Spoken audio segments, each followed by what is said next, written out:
Welcome to Podcast World, BBs. Climb aboard that train and join us on another journey with debauchery galore. I love debauchery. And I'm Morgan. Wait, am I debauchery now? Yes. Morgan and debauchery. Friends for the ages. Coming at you. I'm Mick. My name is Mick. He's Mick, and I am Morgan, and this is Beauty and the Bitch, and we're so excited today to catch you up on the fucking madness that is Westworld. Legit madness, like existential pain and drama. Why am I here? Who are we? What is the point? Kind of conversation. Yeah, it's basically like every day through the cycle of your menstrual cycle, but it's all just crammed into one TV show. So many emotions, ladies. That's something I really empathize with because, you know, I don't know if you know this about me, but You're always bleeding out of your vagina? I've never gotten my period. I've never gotten. Oh my god, that's so sad. I'm waiting and waiting and waiting. I think something's wrong with me. I think something's wrong too, baby. I should go to the ladyboy doctor. Yeah, your manicologist. Yeah. You should see him today. So speaking of constructive things. Ooh, construction. Yes. Hard hats? Hard hats. Yes, we're going to Chippendale! We're not, but if you're going, please throw us an invite because we'd love to attend. I've never been. Me neither. No. So speaking of construction, Michael Crichton constructed Oh, good. the amazing, thoroughly confusing, beautiful, crazy world that we know as Westworld. So kind of the arc of what happened here is a movie came out in 1973, which received an 86% on Rotten Tomatoes. Pretty good. It's like a cult classic, I've heard. Yes, I have not seen it. I should have watched it for the show, but it was not accessible. Yeah, I couldn't find it either. I was able to find some clips on YouTube of like Yul Brynner being like a badass killer robot, but I couldn't find the whole thing. On IMDb, it got a 7 out of 10, so also still pretty good. So, and then it was made into a book. So basically the book was just an adaptation of the screenplay. So the book did not come first. The movie came first and the book came second. And kind of what I read about the book is like, it's exactly like the movie. So if you like the movie, you'll like the book, but also redundant, you know? But the tagline, sexual abandon, any human desire is fulfilled by totally computerized humanoid robots programmed for your pleasure alone, until a small computer casualty spreads like wildfire and one man stands alone against the berserk machines bent on total slaughter. Oh, Jesus. So, yeah, whatever, that's happening. But my biggest takeaway from that is that it's $1,000 a day. That's so inexpensive. In 1973. Modern day Westworld, it's $40,000 a day, girl. $40,000 You're day. Kidding me. No, it's for the ultra rich only, and their little bratty children. Like, I literally, if I saved up for 20 years, I could maybe go for 10 minutes. Worth it. So sad. You'll just go to the bar, take a shot, and you're done. Yeah, no, you know what I would do is I would find that robot man with the really giant dick who's in that episode, and that's how I'd spend my 10 minutes. You know what I'm talking about? No, I don't remember. He's just like sitting there at some point, but he's like fucking hung. Okay. So big. And I was like, I know why you made this robot man. I appreciate Nailed you. it. Yes. So the book got a 3.63 out of 5 on Goodreads, which is also pretty good. Mm. Season 1 got an 89% on Rotten Tomatoes and a 9.1 on IMDb. Nice. So it's safe to say people really like it. Yeah, it's appreciated. Yeah, it's crazy. Also, the original movie that came out in 1973 was, like you said, pretty popular. It was kind of a cult classic. Mm. It was followed by a sequel film, I don't know if you knew, in 1976 called Future World. How do you think that one did, Mickey? I think, I'm just going to guess that the original Westworld is like the Mick Parker, and the Future World is like the Morgan Messick. So like shit pies. That's one way to look at it. Or Westworld is classic and appreciated like Morgan. Oh. And Future World is more like how people felt after you gave your valedictorian speech. Oh, thanks for bringing up that I was valedictorian. Everyone be jealous. It happened 10 years ago and it still matters to me. Mm-hmm. And it's comparable to Future World. So congratulations. I was still valedictorian. He's so humble. So then another thing happened when that didn't go so well. In 1980, they were like, well, let's try something different. So there was a short-lived television series called Beyond Westworld, which I know also nothing about, but did not do very well. Yeah, I couldn't even find clips of that. Yeah. So it must have really been, like, not great. It was a super nothing thing. Yeah. So the new show, they sat on that egg for a while, like Hollywood does, and they were like, we'll bring it back and, give it 15, 20 years and we'll try it again. So they did, and the new show premiered on October 2nd, 2016, and with the U.S. premiere, there were 1.96 million viewers, which is pretty fucking good. Yeah. Yeah. So it came back with a bang, really, and I think it's been a pretty good moneymaker for HBO, and people love it, and they're intrigued and want to continue. I also wrote down a little plot synopsis that I got off the web for the new show. The show flips the focus by orchestrating sympathy for the machines. For $40,000 a day, Westworld goers have "these androids aren't real people" cover under which to behave like mass murderers on a sexcation and call it a detox. Obviously, most everyone is indulgent about it, and it's enough to make you root for a robot to take over. Interesting. Do you root for the robots, Morgie? Is that a feeling you had? I mean, when you see things like the man in black ripping Dolores from, like, her dead father's arms to rape her, like, yeah. I do root for the robots a little bit. Also, all those rich people are such dicks that, there's so many reasons to hate them. I don't necessarily want people dead at the hands of robots, but I do want Sandy Newton to succeed in all of her endeavors. And if that means she gotta kill a motherfucker or two, I guess I'm Maeve? okay with it. Yes, Maeve. Yes. Oh my god. Yeah, I think Maeve is very sympathetic. I think that she's my favorite character. Oh yeah. She's definitely in my top 3. Like, I loved her. Well, I found that her story was the most sort of engaging, which is maybe why I rooted for her. Throughout it, though, I felt like I really liked William, who's one of the guests, and we'll talk more about. And so I rooted for him until things got very sad. I don't know. I don't know that I bought that the robots were real in any legitimate way until we were like thigh deep into the season and things got really complicated. Too, but interesting. Okay, so you would say you rooted for the robots because that what you're talking about happened like episode 1. Yeah, I mean, I certainly had sympathy for them and did not care for the way they were treated. And frankly, I don't care for the whole concept as like a human. Like, if that were a thing in our world, I would probably not be cool with it. Really? I mean, so if someone was to spend $80,000, right? Yeah. Not me, but like some person who you don't know that well. And they said, Morgan, I really want you to spend a weekend in Westworld. It exists, obviously, in this hypothetical.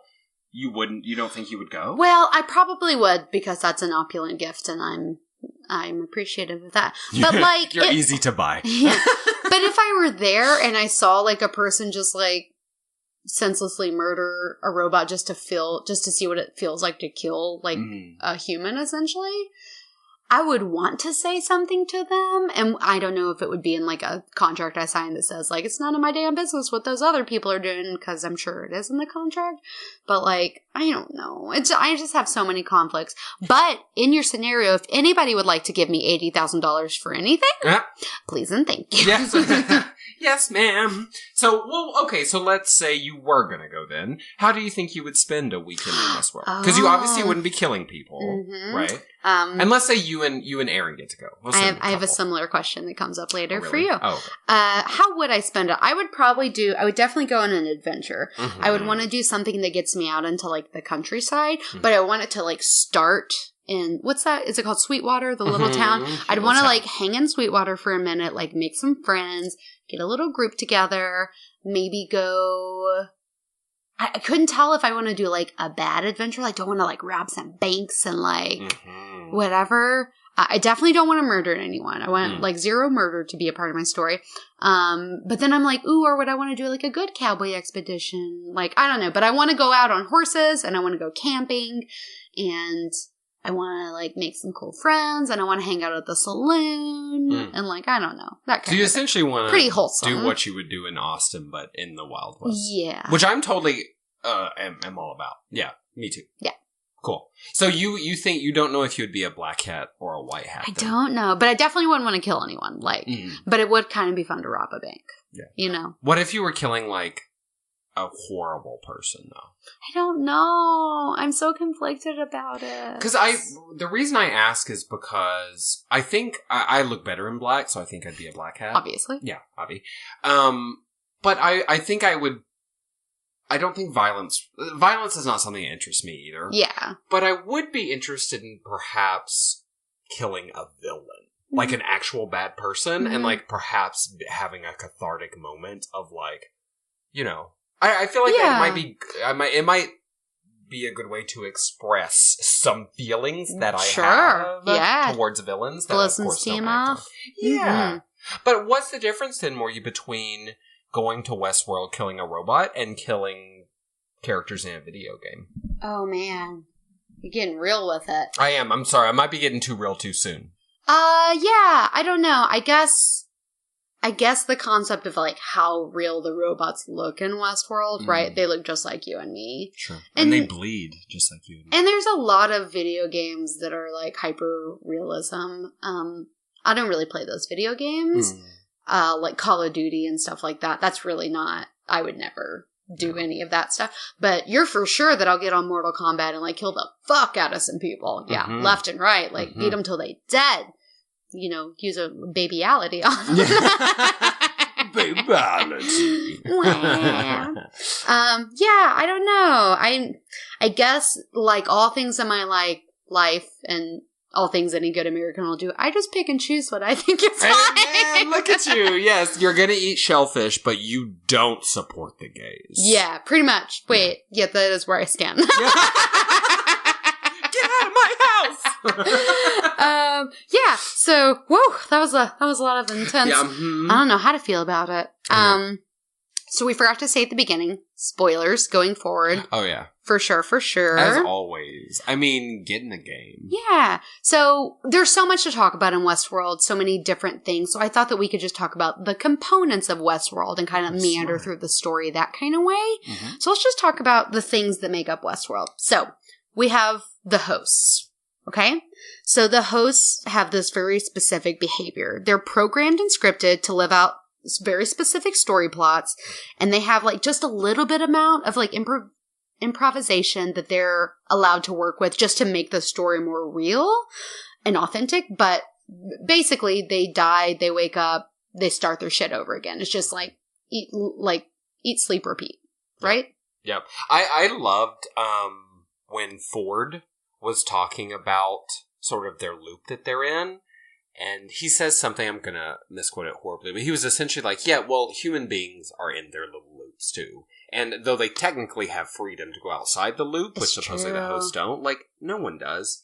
It is true. I was thinking about, like, I literally walk the exact same route to the bus stop and from the bus to work every single day. Yeah. And more than that, I have my coffee, I open it at the same time, I light a cigarette at the same time. It's all about efficiency, but still... I have a definite loop with very small sort of deviance. If you think about it too much, it makes you feel like a little crazy. Because I do too. Like, I wake up at the same time every day. I have the same morning routine. I eat the same thing for breakfast every day. Shit. Yeah, shit smoothie. You know, and I go to work at the same time. And while after work I have like deviated things that I do, I really just have like a little bubble that I choose things from. I'm either like that thing or this thing or that other thing. Exactly. Yeah, we're basically fucking robots. We're automatons. Yeah, that's fine. We're cogs. That's okay. So the hosts are there to serve, and at the end of the day, whatever, the park purges their memory, right? So they just like reboot them and they start over until there's that little caveat that Ford introduces the reveries. And the reveries are, which obviously from the start, that's going to be like a bad thing for the robots for the purpose that the park wants them for, because it's supposed to basically give them like memories, like provide them with other thoughts and stuff so they can like dream and also have like, so they can remember, they don't need to remember the sad things that happened to them. I love that word, reveries. I do too. I thought it was beautiful. Every time I say it, I'm just like, ooh. It's very touching. So the reveries, those are behaviors connected to memories? Is that what the reveries are? I'm a little confused. I read it, but now I can't. Yeah, so essentially, I think maybe it gives them like some false memories, so they have a sense of like memory, which is a very human thing, but then also it gives them the ability to like recall stuff so that they can change their actions for like the better, maybe. So like Dolores has her stupid storyline where she like drops the can every day and like whatever, but like maybe she does something that she can learn along the way to like improve that storyline by using like her reveries. Oh, okay. Or something. It's interesting. Yeah, I guess I don't super fully understand it either. But one thing I do know about the host is they don't know they're not real. They think they're real people. They think that their little loop is just like a brand new day and they're just starting out their day and they just go about their lives. Until they go crazy and they end up in that cold locker. Yes, girl. Then they get put in the freezer. I've been there. And also the hosts are incapable of killing guests and the guests are incapable of killing each other, but they can kill the host. How? Yes, that was one of my biggest questions is like when these fucking asshole people from like, fucking LA are in Westworld with their damn gun, how are you going to assure that drunk motherfucker is not accidentally going to shoot me? I have no idea. Like, their guns are magical because, like... Okay. No, I'm asking. Like, are they? Like, I have no idea. Something. Yeah. Like, okay, so the host can shoot other hosts, and they do. And the guests can shoot the hosts.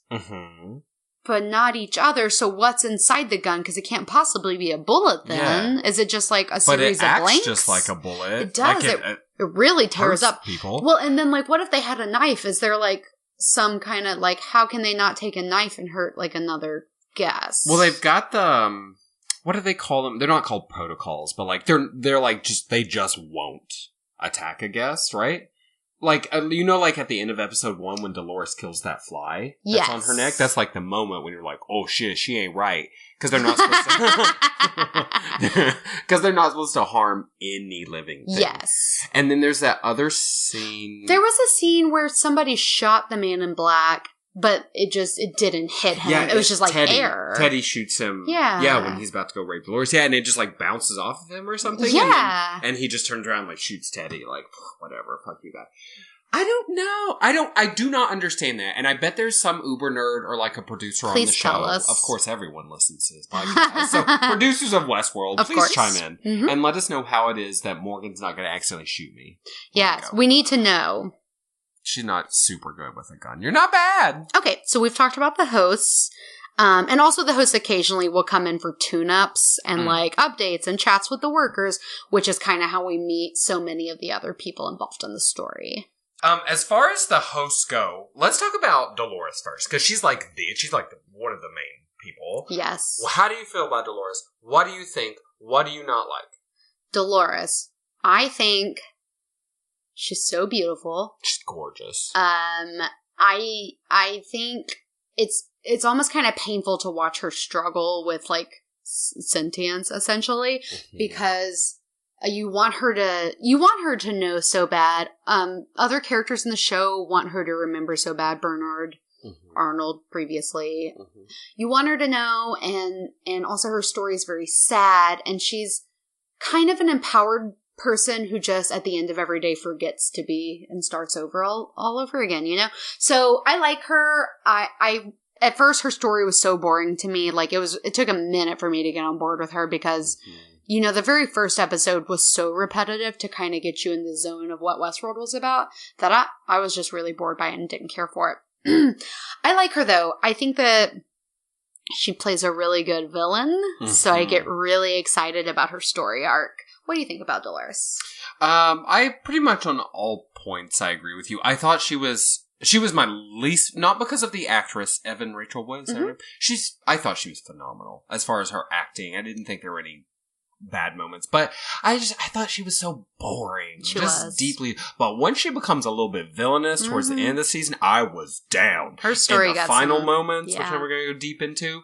I loved her. Yeah. As a villain. So great. Or at least as, maybe not even a villain. I don't know if I think she's I just, love her character arc. She just changes so much. Besides Maeve, I mean, she's the person who changes the most. Oh, yeah. Oh, yeah. Now, do you like her with Teddy or with Billy?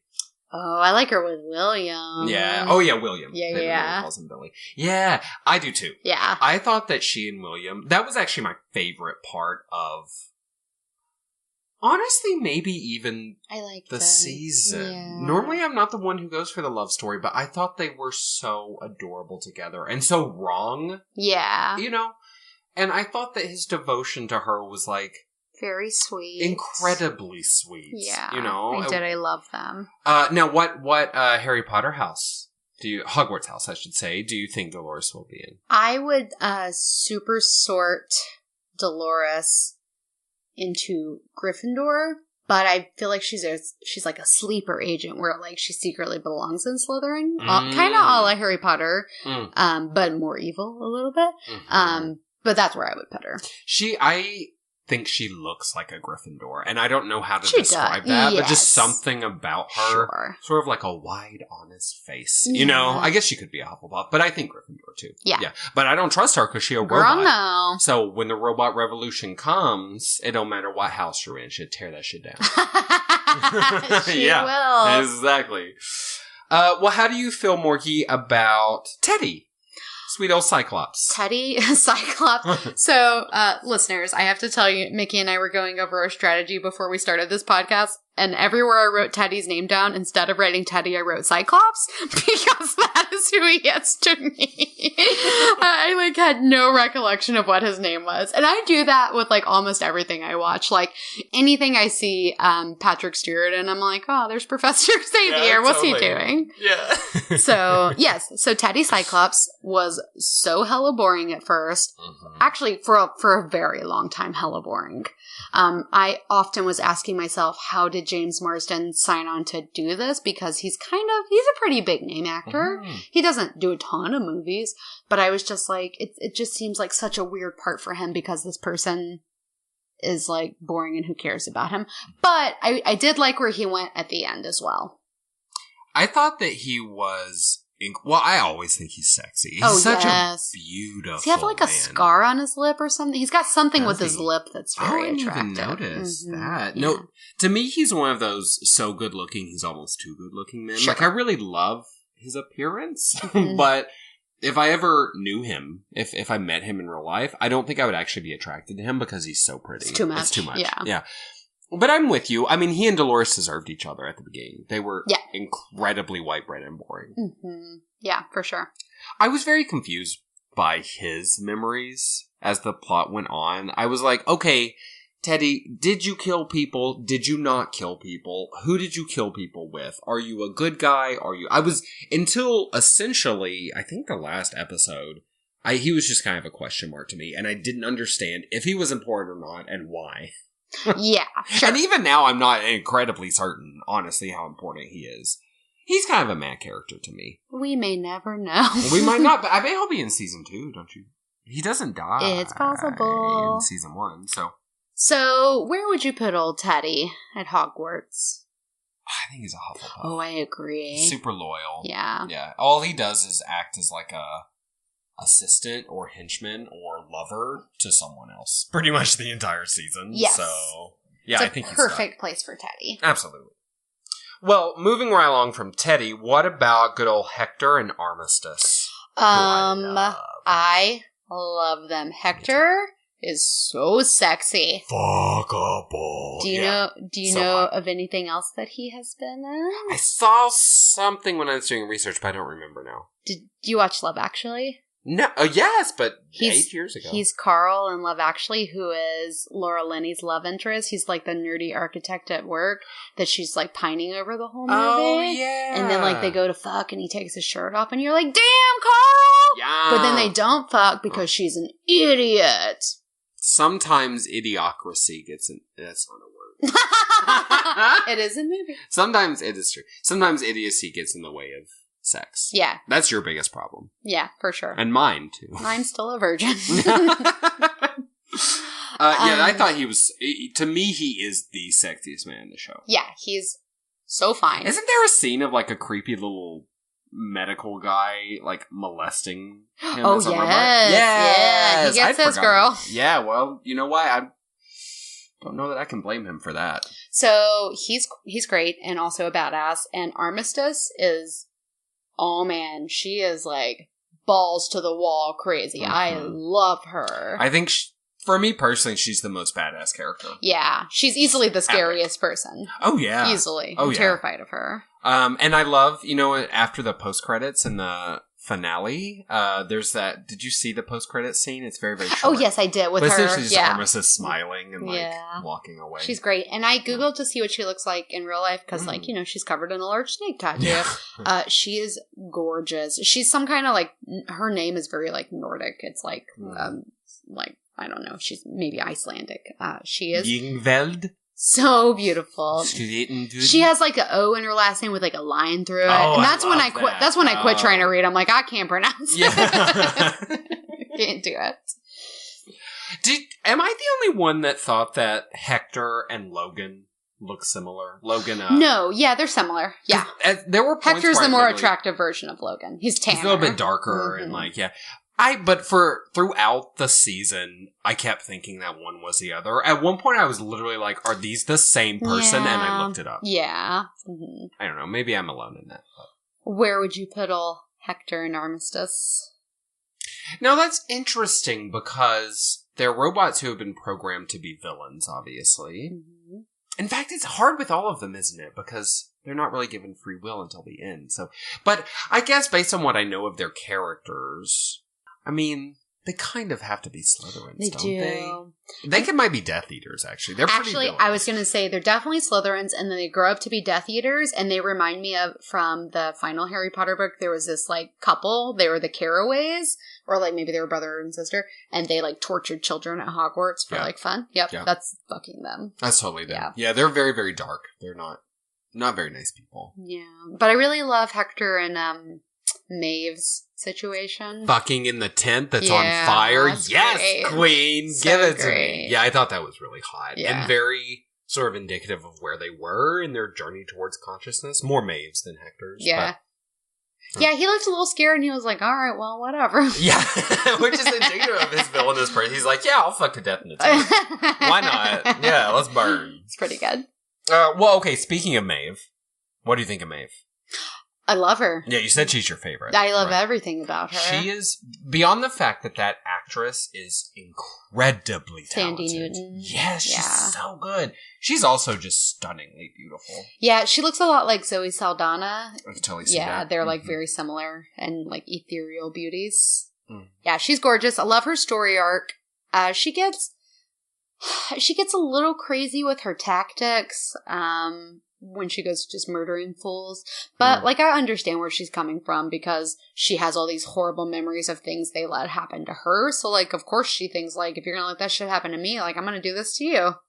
Absolutely. I get it, yeah. Yeah, and that's the way villains are made, right? Mm-hmm. I mean, pretty much in real life, when you meet someone, you're you're a horrible serial killer rapist. I feel like you go back into their history, and sooner or later you're like, oh, well, there's where, that came from. Yeah. And there's where that, maybe not. Maybe people are born bad, but. I feel like Maeve's story is the most moving, and I love she has, so many little moments, because she has so much going on, but the little things, when she sees the video, the Westworld, video, come to Westworld, and there's, she's there, holding hands with, her daughter in a field, and, she's just really good at giving you, the feels and, wanting her to succeed. She is definitely a robot that I want to succeed. Oh, 100%. I mean, most of them, for me, the most memorable moments of the season are Maeve moments. Yes. When she wakes up in the facility for the first time, and she's, wandering horrified through it, and she sees all that, what you were just talking about.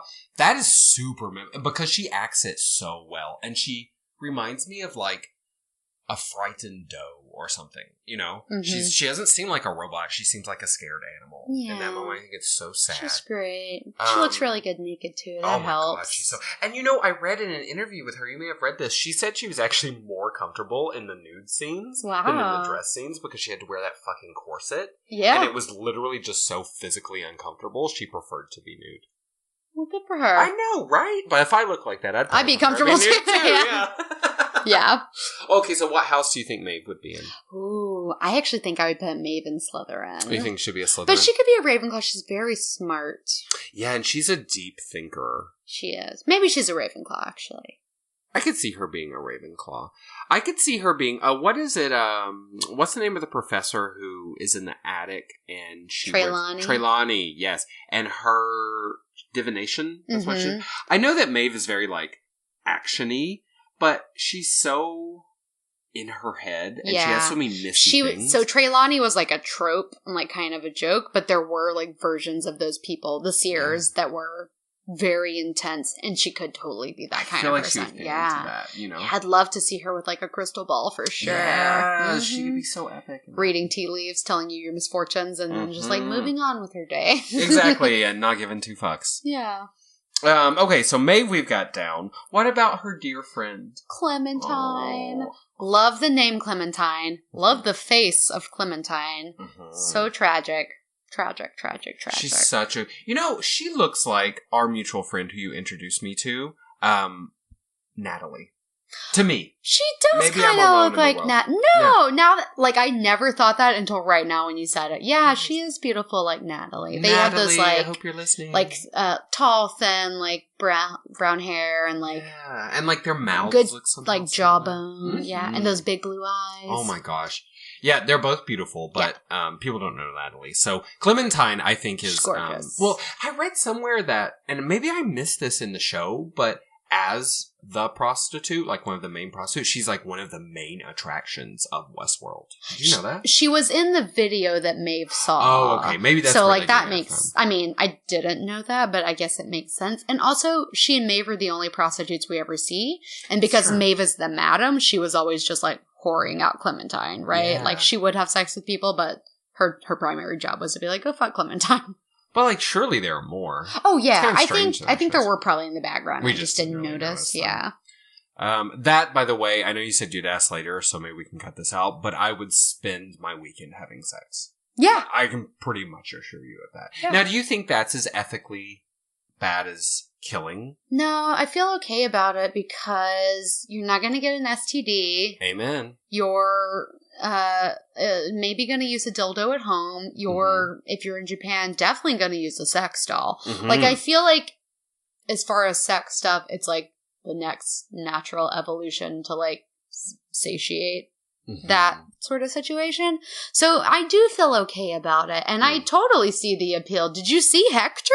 I mean, come on now. Yeah. I mean, even old what's-her-face, Charlotte was having sex with one of the hosts, right? Yes, she was. I mean, she was looking fabulous. No shame. Right? Yeah, she was like, what do you need? I'm busy. Right, exactly. That would be me. That would be me. And like her, I wouldn't be having sex in the dusty brothel. I'd be like, no, I want that one. Bring him to my $40,000 a night room and bring me room service.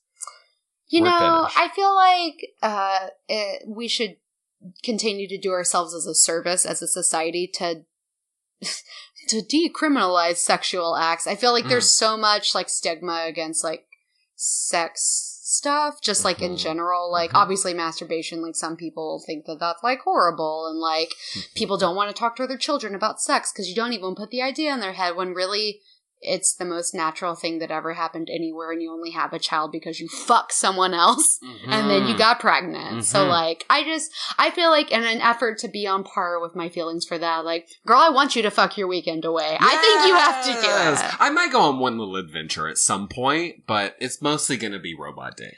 But if my husband's listening, he is not allowed to go to Westworld and fuck his weekend away. So that's an interesting ethical thing. So would you... Girl, I ain't trying to stand up next to Clementine. Well, that's fair too. But Clementine's a robot, though. You're a real life person. That's Clementine's boobs do not look like robot boobs. No, they look very real. He may watch Westworld, but he may not have a sexcation at Westworld. Okay. What if y'all went to Japan today? Would you be okay with him having sex with a sex doll? No. What if you were in the room? No, girl.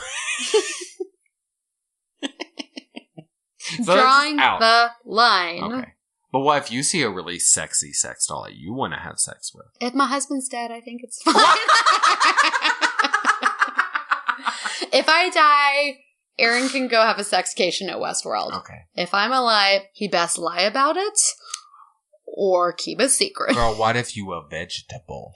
Oh, yes, then yes. Okay. Yeah. Okay, I think we've worked this out. We need to get you a living will going, so Messick is prepared. He has a list of do's and don'ts. So, Sweet Clementine, where do you think she would... I don't know that we know a lot about I think her, Sweet Clementine's a Hufflepuff. You think she's a Hufflepuff? But... I don't know. That's just the only say. place I feel like she belongs in those 4 houses. There's probably a better place for her in general, but that's where I'm going to put her. It's, you know what? I realize when we do Way in the Future, because it will be Way in the Future, our season 2 of Westworld, this might be easier. Because right now, I almost feel bad putting the hosts into houses because they don't. They have no they're going to change. Yeah. I think maybe Clementine's a Gryffindor. Yeah. Because remember her backstory is she's like, I had to get out of that tiny little podunk town, so I came here to be a prostitute, but I don't want to do it forever, and I want to, like, help them, because it's all fake, right? It's all, like, a made-up story, but, like, that's courageous. Yeah. You know? What if... Do you remember Dumbledore's little sister? She had this affliction that killed her. She basically got consumed with magic because she went crazy. Mm-hmm. Clementine is that. You think she's that? Yeah, she could totally be that, where, like... She got so suppressed, because she does just get so suppressed that she goes crazy. Yeah. So, like, maybe that would happen to her with magic. Oh my gosh, she'd become what's it called in the Magicians? A knife? A Niffin. Niffin! Yeah, which is essentially what is. They have a word for it in Harry Potter, but I don't think they introduce it until the new Fantastic Beasts movie. And they call it, like, Innocuous Oh, that's what happens to the main little guy. Yes. Yeah, that's what happened. Well, fan theories I've read is like, that's what happened to Dumbledore's sister because they can't articulate it in the books. Mm. You know, they just say like, she had this horrible incident where like, muggles like abused her and she got like scared and she hid her magic and she couldn't do magic and then it built up and it just like consumed her, which is totally what fucking happens in that movie to that kid. Mm-hmm, so it must be that. Yeah. So I think they're going to retroactively later be like, yeah, side note, that's what happened to Dumbledore's little sister. Cool. Ariana Dumbledore. I cannot believe you remembered her name. Girl. She's literally a nobody. You know me. All right, okay, and then last but not least, just because to round out the hosts, what about Lawrence, El Lazo? I literally forgot that person existed till you brought him up earlier when we were talking about it. Yeah. So, he's a fucking muggle. Yeah. He could be like Hagrid's job. Yeah, exactly. He could be like a groundskeeper. Or I don't know. Well, or he could maybe be part of the underworld. Maybe he'll like steal stuff from Gringotts or something. But... the only memorable moment I really had with him, personally, was when the man in black hangs him upside down from a tree and drains his blood so he can give Teddy a transfusion. I thought that was the most, like, brutal, roundabout, like, ridiculous way to kill a character. Yeah, I wasn't blown away by that character. I didn't really feel like he went anywhere. So that was kind of a bummer, I guess. Yeah. Let's talk about the guests. Yes. So the guests are these opulent luxury people who spend $40,000 a day to live out their fantasies in Westworld. What do you think about them? I mean, nothing's off limits. They tend to be horrible, murderous people, or they just like come in to fuck. And sometimes they're like on a family vacation, which I think is bizarre. Like they bring their children and shit. What do you think about them? They're crazy. It's so much money. Well, I'll tell you what. If Westworld existed and I was in that tax bracket, I would definitely go. Like, I don't have the ethical quandaries, though I understand why you would have them about Westworld. I don't have those quandaries. I can see why someone would want to do this. And actually, I don't so much... as long as the robots don't have consciousness, right? Which is the whole crux of the fucking show. Right. But I don't think there's anything wrong with killing them, honestly. To me, it is kind of like a video game. It's like heightened virtual reality. That's fair. Is the way I see it. So, I don't have the problem with the idea of the guests. Now, in actuality, the guests that we meet, horrible. Across the board, horrible. In general, terrible people. Yeah, horrible. And there's another interesting thing, too, because we honestly don't know what time this is set in or what's going on in the world or where Westworld is. Like, maybe like traveling like, maybe you can't do it. Like, maybe your dream for a rich person, like, today would be to, like, take an African safari. It's, like, a very expensive thing you could do. But maybe at that time, like, that's not even an option. And so, like, really, all you can do that's really cool is, like, spend your money on Westworld. I don't know. Yeah. So there's so many mysteries around it. It's very expensive, though. Like, I mean, even for rich people, $40,000 a day, that's a lot. Well, you know, Morgie, as far as, like, knowing when it was set, of course, we don't know exactly in the show. I don't think they ever tell us. But you know how they did all of these sort of, like, websites connected to Westworld that you can go to? Did you read about any of those? Yeah, I read about that theory. So also, there is that one. It's DelosSecurity.com or Delos Security. And there's like a printout of, I don't know, something, whatever. I was looking at online. But it's dated 2025. So, I think... Was it? No, 2052. Yeah. I'm sorry, yes, 2052.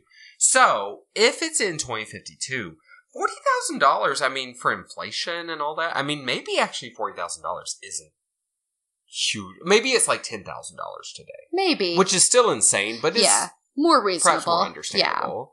Yeah. And then did you read the theory about maybe it's on an island?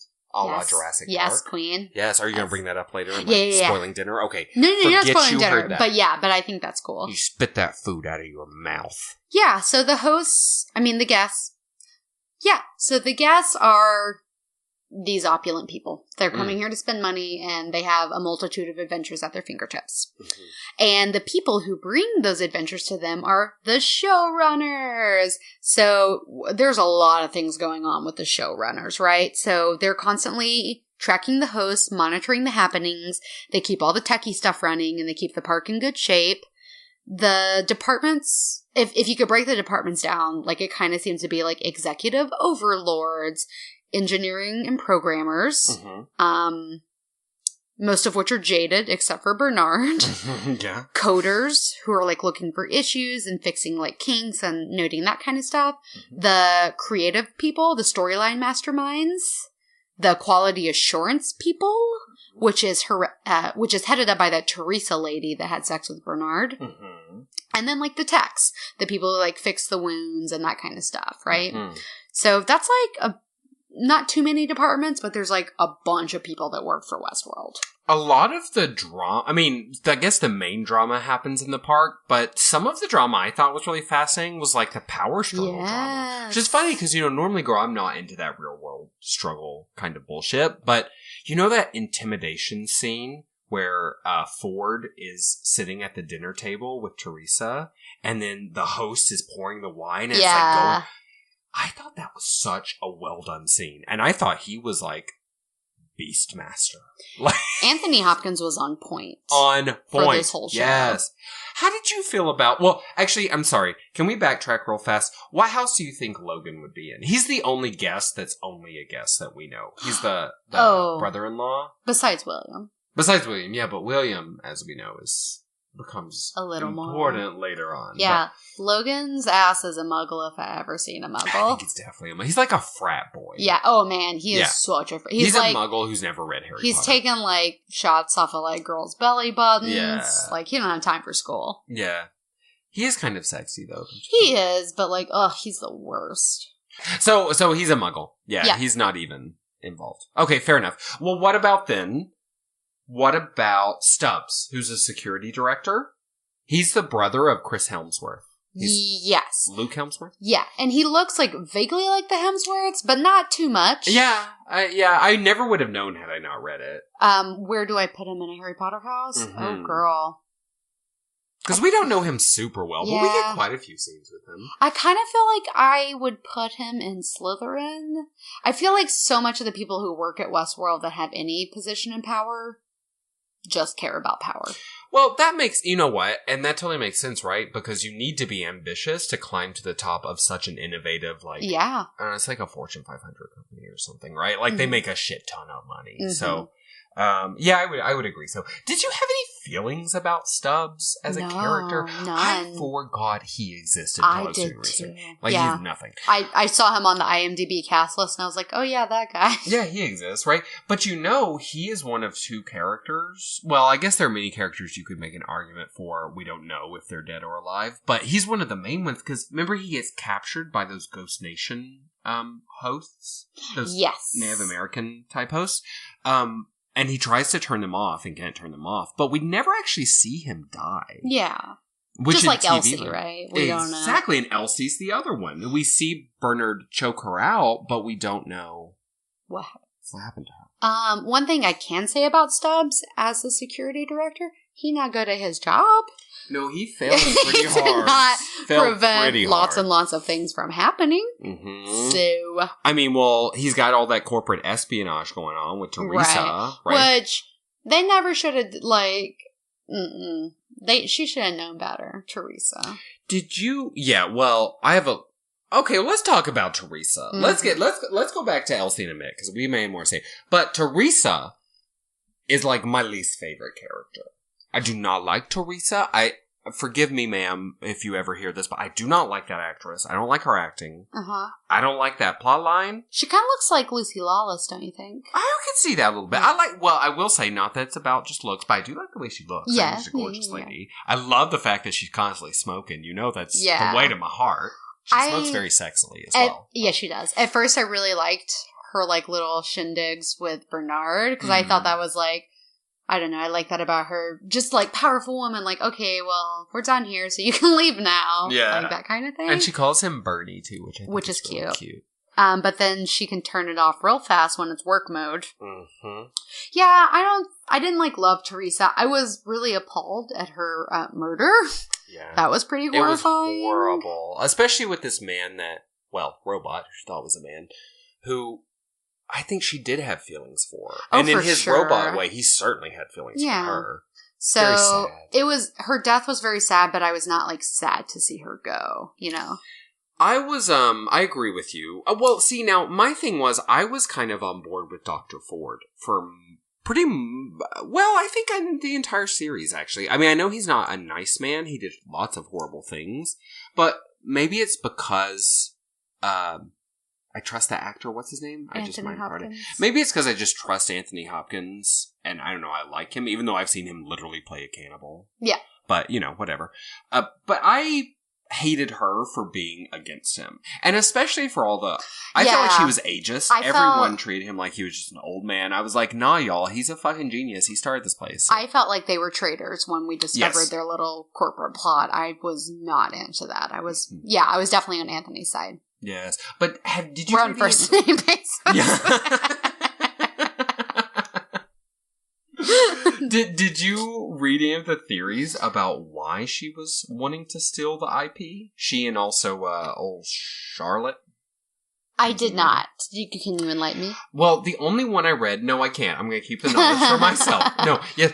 I read that it had to do with essentially offering a form of immortality, right? Because they've made these very complicated brains, more or less. And they've made, of course, these beautiful android bodies that function like human bodies, but are essentially immortal. And so what I've heard the theory is, the idea is that people, very rich people obviously, could somehow upload their brains and their memories and their thoughts into these androids. And essentially what that is some Gattaca shit. I know, right? But it's also I hadn't thought of that, but yeah, I can see why a business person would be like, oh, this is much more lucrative. Let's steal this IP for that. Anyway, that's the thing. Couldn't they just waited for him to die, though? He was really old. I mean, that's the thing. Yeah, it's you fucking assholes, respect this man who's this is his life's work, And it's a beautiful, insane life's work, and you really don't have a right to destroy it. But that's the thing, they don't care. Corporate espionage, I mean, ugh. Teresa can be the herbology professor.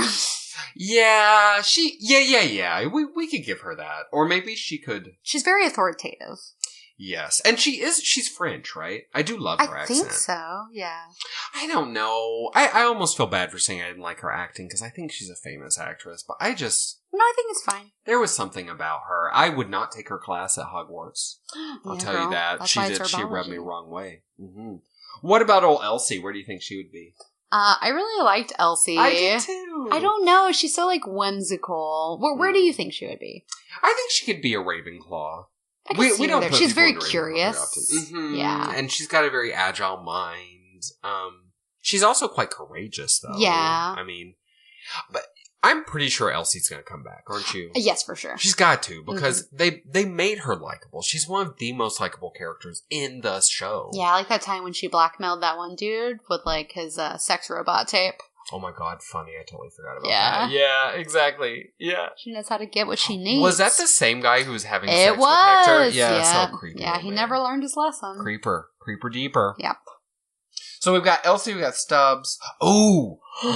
What about Felix? Felix was great. I loved him. Yeah. Felix. And I really liked his interactions with Maeve. I felt like they went really good together. And how he wanted so bad to to have a bigger job and to be more important. And then he kind of changed his life's mission when he was bullied into it by Maeve. But then I really think he felt on board with it. I felt like he thought he was doing a good thing. Yeah, I think so. I think well, the thing about Felix is, first of all, he's stunningly beautiful. He's just I feel like he would play an elf. You know what I mean? Oh, yes. He's got that elf structure. Mm-hmm. And I was kind of touched by his, sad little, ambition. You know, I guess it's not sad. With his little bird he tried to animate. Yeah. And then old Sylvester. I'm so southern right now. Sylvester. Old Sylvester coming in and being like, dude, that's not your place. You're going to get in trouble. You're not good enough for this and all that stuff. But he got that bird to fly. He did. He's good at what he does. He is. So I thought he was really sweet and sad. He's still alive now at the end of the season, so I assume he's going to have some kind of role in season 2. I would think so. I think Maeve's going to need his help again, too. I don't know. I wish Maeve had been just a little bit nicer to him, because he essentially sacrificed everything for her. And yes, she coerced him at first, but, he was quite loyal to her for no apparent reason. Yeah. So he liked her. She has gravitas. She does. I mean, she's a super charming character. I mean, I would help her. Yeah. Probably, Felix would be probably a Hufflepuff because he's easily manipulated. I think so, yeah. And I think he could even... You know what? He could be in any house because he's such a follower. That's to be true. honest, he could be a Slytherin. I could see he would ask to go where his friends went. Exactly. So he'll make one little friend on his first day. On the train ride. And he'll ask to ride with that little friend. Yes, exactly. What did you think of Sylvester, though? Fuck that motherfucker. I know, I hated him. He's the worst. Hated him. He died, right? Yes. No, not sad. Yeah, Maeve slit his throat just to prove she could. Yeah. It's pretty epic. Yeah. I was so happy when he died. Because he reminds me, he's the kind of man who, in my opinion, would mansplain. Or who would pull me aside and be like, you're not like the other gay guys. You know what I mean? He's that guy. I just do not like him. I was so happy to see him die. I didn't think he would be at Hogwarts. He's too busy. He's too busy, probably date raping girls at the local community college. I agree. Didn't get a letter. Disgusting. Yeah, I hate him. What about Ford? I know, this is a big one, Queen. I don't know how to answer where he would be at. I kind of feel like he would be Dumbledore's brother. He would be Aberforth. Because he's really bright. But it's weird because he changed so much after Arnold died. So much of who he was changed. So I don't know. He's a real enigma for me. I don't know where he belongs. I mean, he's very important, but he's also, it's very ambiguous if he's good or he's bad. There's so many ways to, take him. I agree with you, because I feel like... So maybe he's like a Snape. He could be a bit of a Snape. Yeah, dark present, but maybe kindness underneath somewhere. I don't know. He's so obsessed with control. That's a very unattractive quality to me when a character is so I mean, not just in Westworld, but he's very much to me the epitome of an older white man, because he's very much my opinion is correct. It's the obvious right opinion. Humanity is as good as it's ever going to get, so why don't we just let the next evolution happen? And it just so happens to be something that I made. Sir, sure. Examine your privilege before you bring Holocaust down upon all of us, Yeah. But like I said earlier, I do find him... I empathize with him. Yeah. What did you think of when we found his secret robot family? Sad. I thought that was so sad. So sad. And how he talked about making his dad colder and more distant because that's the way he remembers him. Yeah. And then, like, when So he takes, sad. like, walks in the woods with, like, that little kid that was, like, him. I guess him, yeah. Little him. Yeah, I think he's one of the most complex characters in the show. Oh, yes. I have no idea where he would be. He'd be a professor, obviously. And maybe a Snape, maybe a Slytherin, maybe a Ravenclaw. It's really hard to say. It's quite difficult. That's good. It's good that it's difficult, because that means that he's a complicated character. Mm-hmm. Yeah. I loved him. I honestly, like, doing the show without him, I have, like, a little bit of concern, like, who's gonna be his counterpart, who's gonna carry that weight of, like, what he brought to the show. 100%. So are you of the opinion that he is deeply dead, that wasn't a host, and he's not coming back? Yes. Yeah, that's kind of where I am, too. I think he's super dead, and because we're kind of on this train of, like, we don't know what's gonna happen, and there are these theories about, like, what are the other worlds? Maybe there's Samurai World, maybe there's all these other worlds, like, is there a counterpart for each individual world that is a Dr. Ford? Like, and who are those people going to be? Like, you know, like, who are they? I think that's an interesting question, because I just assumed that Ford and Arnold created all, or like the basic hosts. But it's like much Westworld work. Was their favorite. Yeah, that's so, true. Like, if he focused all his energy into Westworld, which, like, how could he not? Because, like, it was so much work, and there's all these other worlds. The initial somebody has to head up all those other worlds. That's like, true. He couldn't possibly be doing it. That's true. Okay, well, actually, so in the original Westworld, the other world, in the movie, the other worlds that are in that world are Roman world and medieval worlds. Now, if you had to pick between the three, Westworld, Roman world, and medieval world, which one would you pick? I think I would pick Roman world. Really? I thought you would go for medieval world with your love of, like, I don't know. I do love, like, medieval stuff, but I could also be fanned by leaves and eat grapes while draped in beautiful white cloth with, like, long blonde curls and, like, crowns made of, like, holly leaves. Yeah. And I really want to be a part of that, you know? Yeah. I really like wine. I really like it. I like reclining, too. Remember, I started off this podcast trying to recline. Well, and then, like, theoretically in Roman world, like, maybe I could, like, ride through the canals of Venice and, like, you know. There's so many cool things. I mean, I assume the gods are going to be in Roman world. Right, so and that's really cool. And you could, like, maybe go on the journey with Jason the Argonauts, or, like, maybe help Hercules with something. That's very or, like, cool. Maybe Wonder Woman would be there. She's not really part of that mythology, but she is an Amazon. Yeah. Like, yeah, I would definitely do Roman world, too. There's, like, hands down...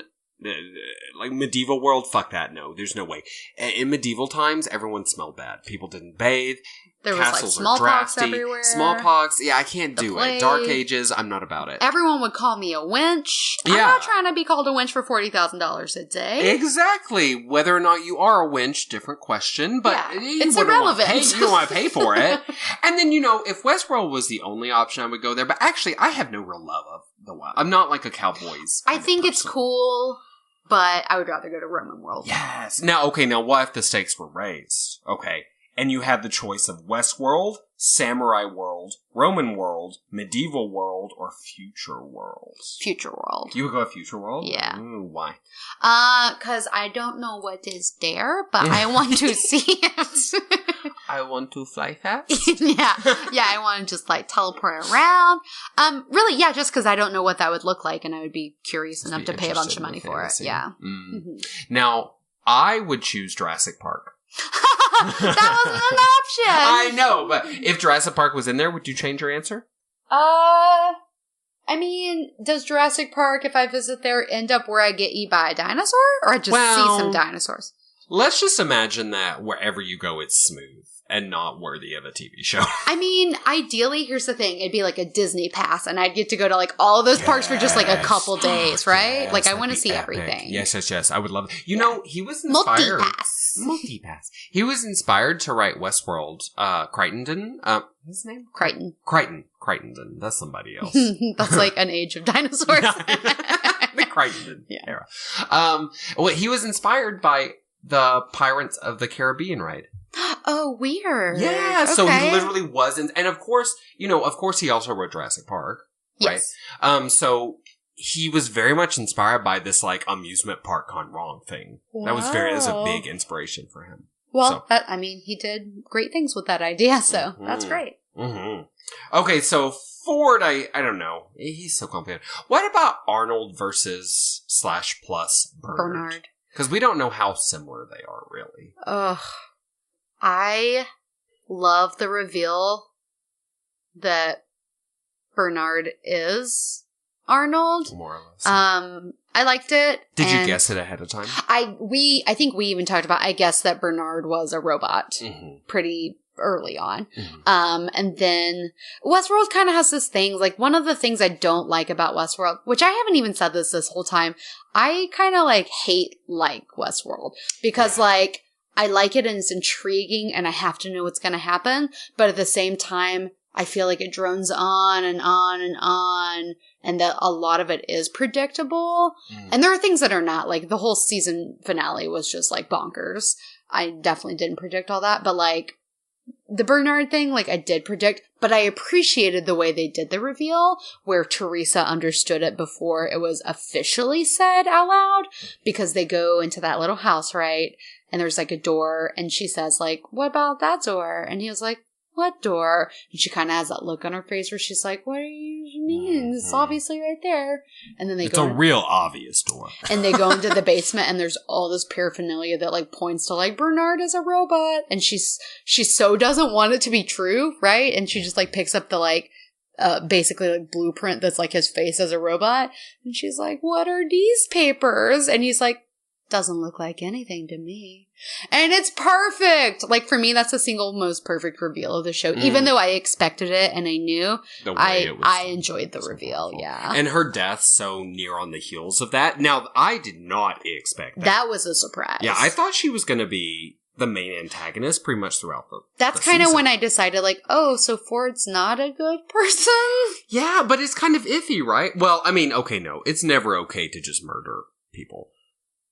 But she wasn't. She was trying to steal his life's work, and that's a life and death thing for him. Sure. So it's like, but yeah, that was the first moment I was like, oh shit, yeah, he's all kinds of wrong too. What did you? Oh, do you remember when Teresa and Bernard are in bed, and I think they've just been having sex and doing like pillow talk together and just like chatting, and Teresa says something like, for robots, they sure are chatty, or something. Oh. And he's like, well, they're practicing. You know, the reason they talk so much is because they're trying to, like, see where every conversation can go so they can put that away and it'll make them better at improving. And she goes, is that what you're doing now? Practicing? And it's like such a... I did not remember. But when I was doing the research, I was like, what the fuck? Foreshadowing! Yeah, it's really well done. Yeah. Did you guess it? You know when he looks at the picture and it looks like there's a person missing? Arnold is essentially missing. Do you know what I'm talking about? Yes. And it's because Bernard can't see something that will harm him. I heard, so online a lot of people were saying like on Reddit, which by the way, Reddit guessed Everything. Yeah. Reddit's really good about that as a hive mind, but this show especially, astonishing. Yeah. They guessed every single thing that was going to happen. But a lot of people were like, that's when I knew. And girl, I didn't even notice there was someone missing from that picture. I thought, that's a picture. Yeah, I didn't notice that either. I didn't see it. I didn't notice that either. I felt like other things like made me feel like, I can't tell you like any one thing, but I just had like the feeling. His overall character, I was just like, and his like his relationship with Dolores and the way that he wanted to keep everything secret. I was just like, there's something about you, and also it made sense for the show that one of the main characters would be revealed to be a robot to get you to be like, gotcha, because you like invest so much into the people that like it's just one more layer to be like, see, they're just like us, you know? Mm-hmm. Absolutely. Yeah, so he was the one I was like, it's probably him, and then it was. So of what you know of Arnold, do you think that Arnold was a nice man? I do. How do you feel about him? Well... He's kind of an enigma to me. He is, but I feel like he's so human and that he spent so much time and effort creating this like whole Westworld thing, right? And then at the last minute he wanted to pull the plug and be like, you know what? It's not worth it because what we've created is like bad. Cool. Yeah. Cool. Yeah. Yeah. And so he was willing to throw away everything that he had worked on to do that. And he wasn't able to do that. So instead of that, he chose to die to prove a point. And that's really stupid on one hand, but really, really noble that he felt like it was a good enough cause that he could sacrifice himself. So, like, maybe he was unstable, but he had that, like, good center, I think. He felt like what he was doing was the greater good. Yeah, I feel you there. I think he's ethically, as far as ethics go, he's a better person than Ford, but that's not saying much, because Ford's not a very good person. But there is something about Arnold, just from what I've picked up about him, he seems a little weak to me. Like, this whole thing with, like, it seemed like he wanted all the hosts to love him, to really love him, and, like, I don't know, there's just something about him. I find him a little broken. Yeah, it's hard to say. I'm not a huge fan. Now, Bernard, I really like a lot. Me too. But, I mean, he's a different character, really. Yeah, I don't know. I don't feel like I know enough about Arnold to say where he would go. Me neither. Yeah, I don't know. And Bernard changes so hugely. I mean, maybe a Ravenclaw. I would say if I had to, hands behind my back, a Ravenclaw. You say Ravenclaw. Let's see. So we just got a few more. Let's just quickly storm into a house. Charlotte, the new executive director. Slytherin. Slytherin, 100%. Sizemore, the writer. Fucking muggle. Yeah. He was such a dick. He was always like, but I want to do it. But, Mummy. Pretty much. He's Dudley Dursley. Yeah, he totally is Dudley.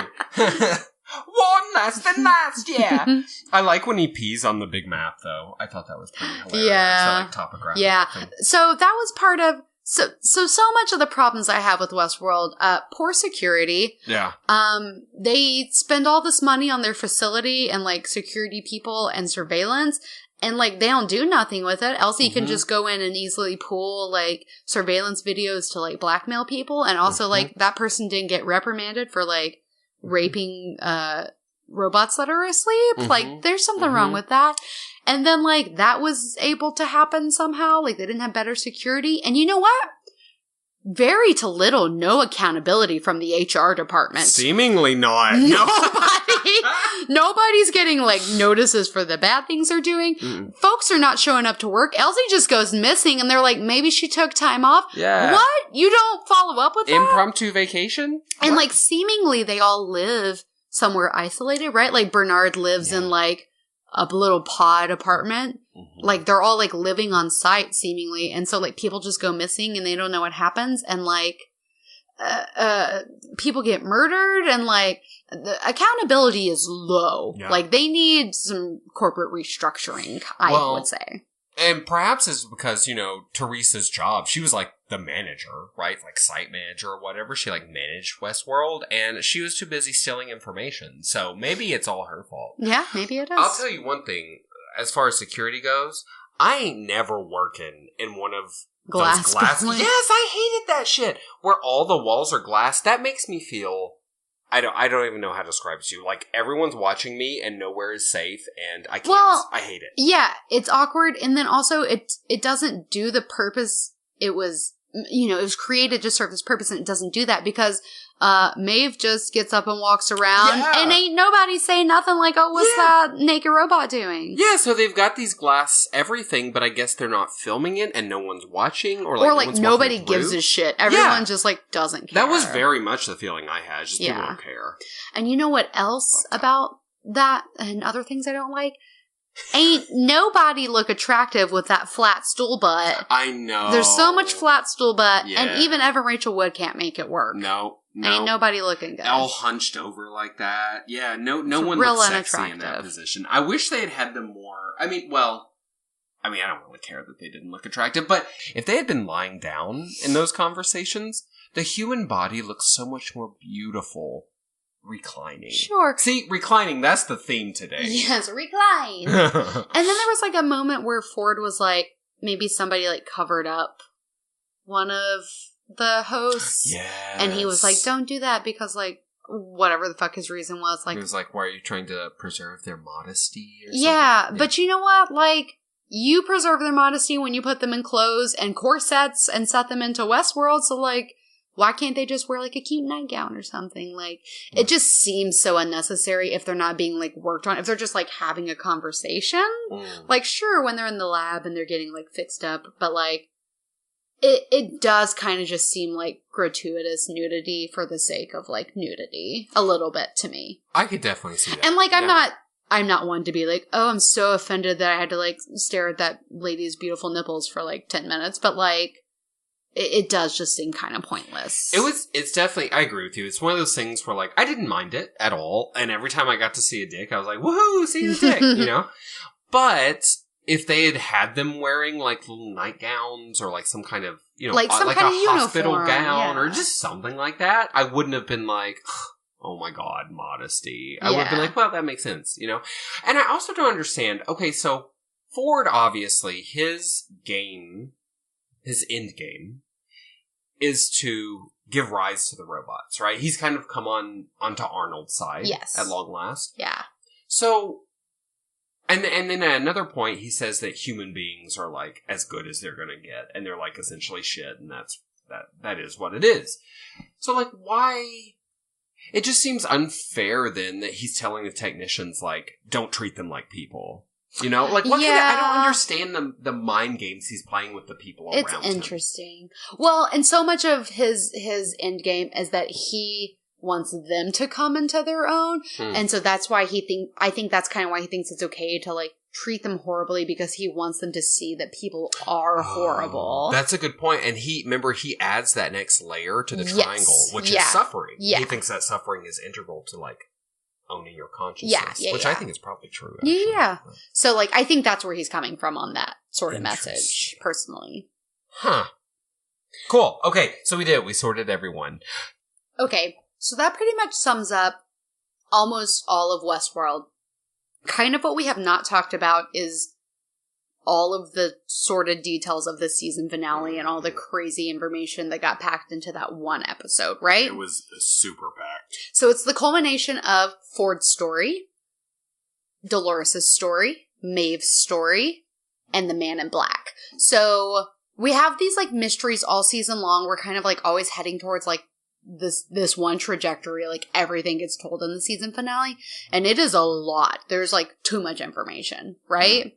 Oh, yeah. So why don't we just kind of break down what we think happens, I guess, with the story. So, who do you want to start with? Let's start with William, because we haven't talked about him. Yeah, so William is a sweet baby, and he fell in love with Dolores, and they went on an adventure, and this is another reveal that I called, and that most of the internet called, that William is the Man in Black. You know, though, I have to tell you, you did call it, as did most of the internet. I had no fucking idea. I did not see that coming, because I thought William was so sweet, and I thought the Man in Black was so not sweet. Yeah, so two different storylines set, like, 30 years apart. So William was so sweet, and then he grows up, and he has a new agenda in life, and he is a horrible person, seemingly a horrible person in Westworld. And so that big reveal happens in the season finale, and they took forever to draw out that fucking revelation, right? And so there's a lot of layers there with William, because how does William get from William to the Man in Black, okay? Like, how does that happen? Well, so as you say, there are a couple things going on. So first of all, he was truly devoted to Dolores, right? Mm-hmm. And it shows after she's shot, right? Or stabbed, and she dies. And she gets, like, stabbed or something. Yeah. And so, of course, for a host, that just means, wipes, recycle, back in your thing. Well, he doesn't think that through, and so he looks for her for days in Westworld. Mm-hmm. Can't find her, weeks maybe. I don't even know if it probably says, but I don't remember. And then he comes back into Sweetwater. And she's started her loop over. She's forgotten him. And it breaks his heart. it breaks his heart because he thought that, well, she was more than a robot, which she is, but like, you know, and so to my mind, that's the moment when he actually becomes a bad person. But there are hints of it before. Yeah. You remember when he kills all the Confederates? Yes. And he's like, I think I finally figured out how to play this game. Mm-hmm. Okay, well, that was a slippery slope he got on, I think. Mm-hmm. So, yeah, I hear you on that. I think it's definitely the breaking point is that thing with Dolores. But then it seems like almost like it's his mission to help them. It is his mission to help them become sentient. He has the same mission that Ford has. Mm-hmm. They're just going about it in different ways, which is essentially how Ford they just coalesce together. And like when they have an interaction, the Man in Black is just basically like, leave me the fuck alone. You know, I'm in here doing my thing. Right. Like, I'm just being like an absurdly obsessive gamer right now. Yeah, pretty much. So he goes on the quest, basically, for the maze, and he keeps being told, it's not for you, it's not for you, it's not for you. Because the maze is essentially just the host's journey from robot to sentient being. Yeah, it's a metaphor. It's so funny because the entire season, when they kept saying it's not for you, I, like the Man in Black, kept thinking, ooh, must be really good then. No, it's like literally not for you. Yeah. It's like a dog collar or like, I don't even know, like pet medication. Like it's not for you. Not for him. You know, like it doesn't do anything for you. It's not for you, sir. But you know what I thought was fascinating?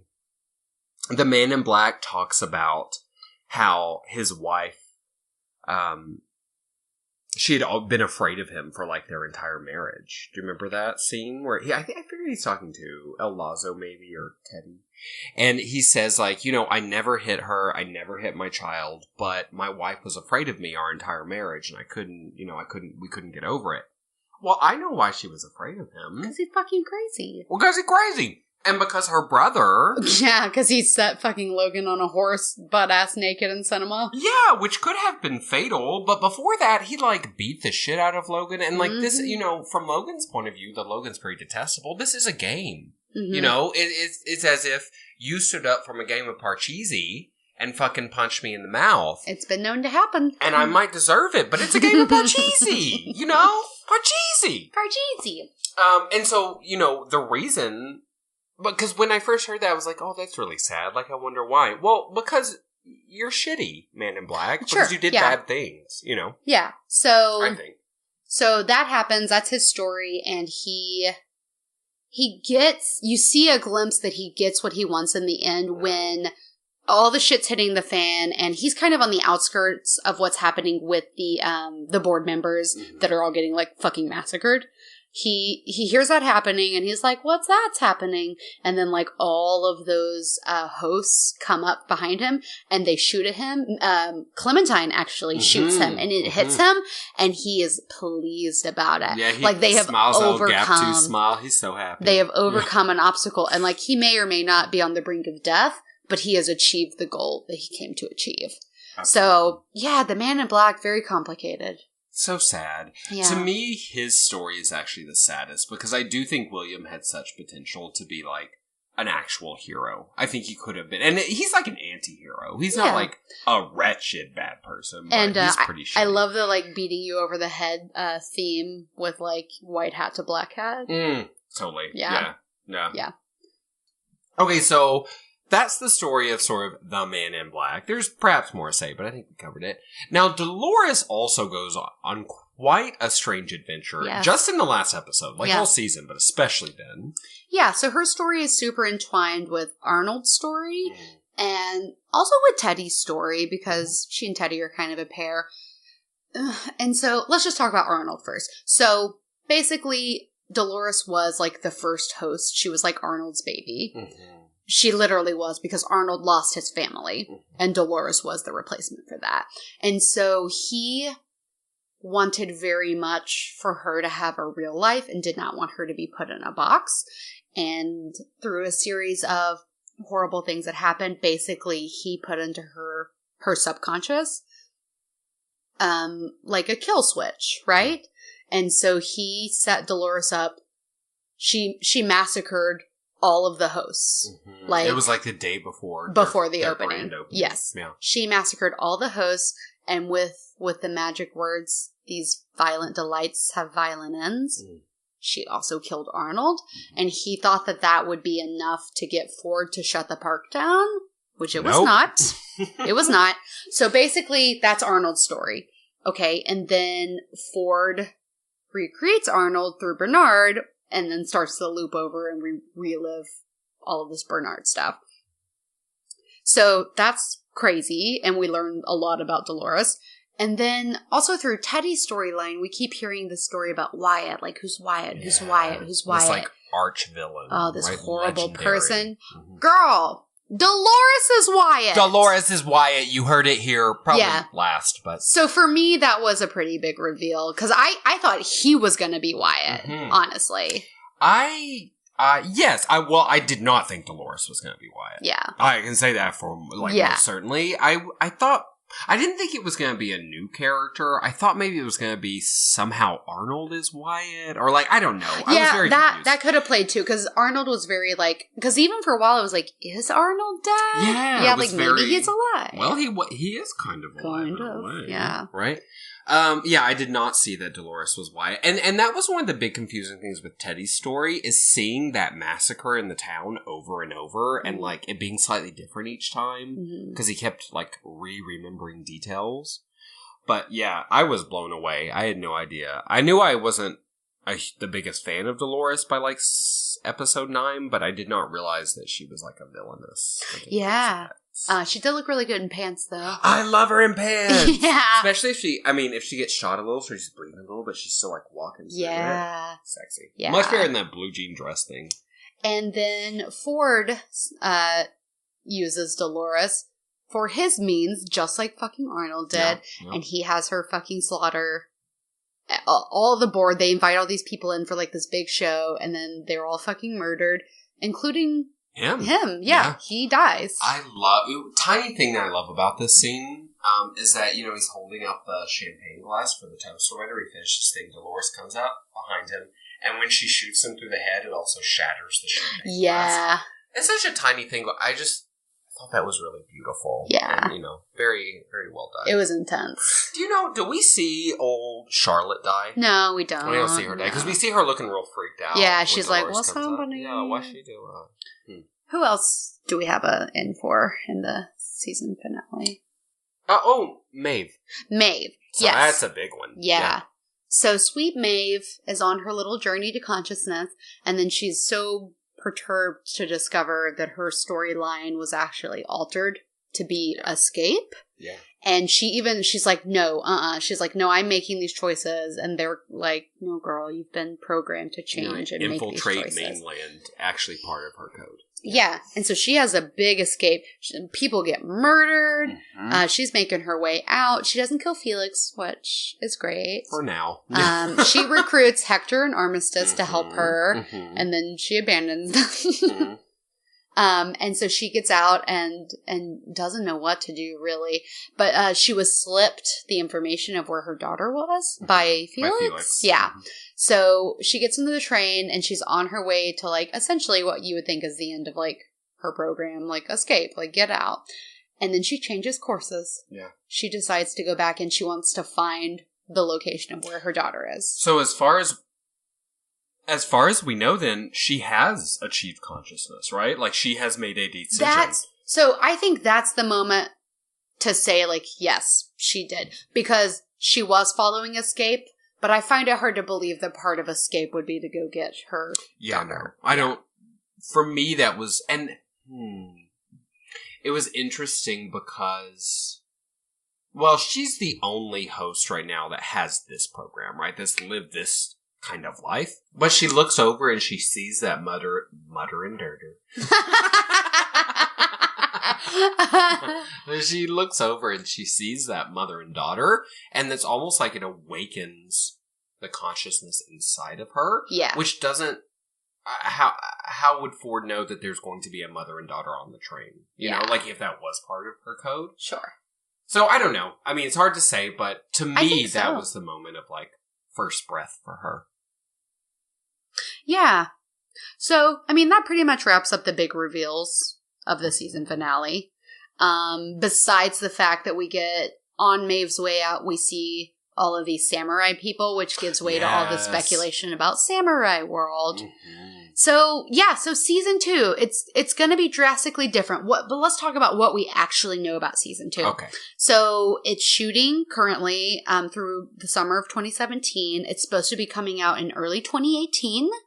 The setting is likely to take place across multiple parks. I don't know what that looks like. Could be Samurai World or Roman World, Medieval World. We don't know what they're going to do. I heard at an interview at Comic-Con, maybe the 2 directors specifically said that it won't be Medieval World or Roman World. Oh, okay. So which new I'm stuff. told, maybe they just because I'm bummed because I want Roman World. Well, there will probably be some Samurai Park action happening. Oh, yeah. I think Samurai World's a definite. Yeah. Because they have those websites up now, like Explore Samurai World or Explore Shogun World. Nice. Yeah.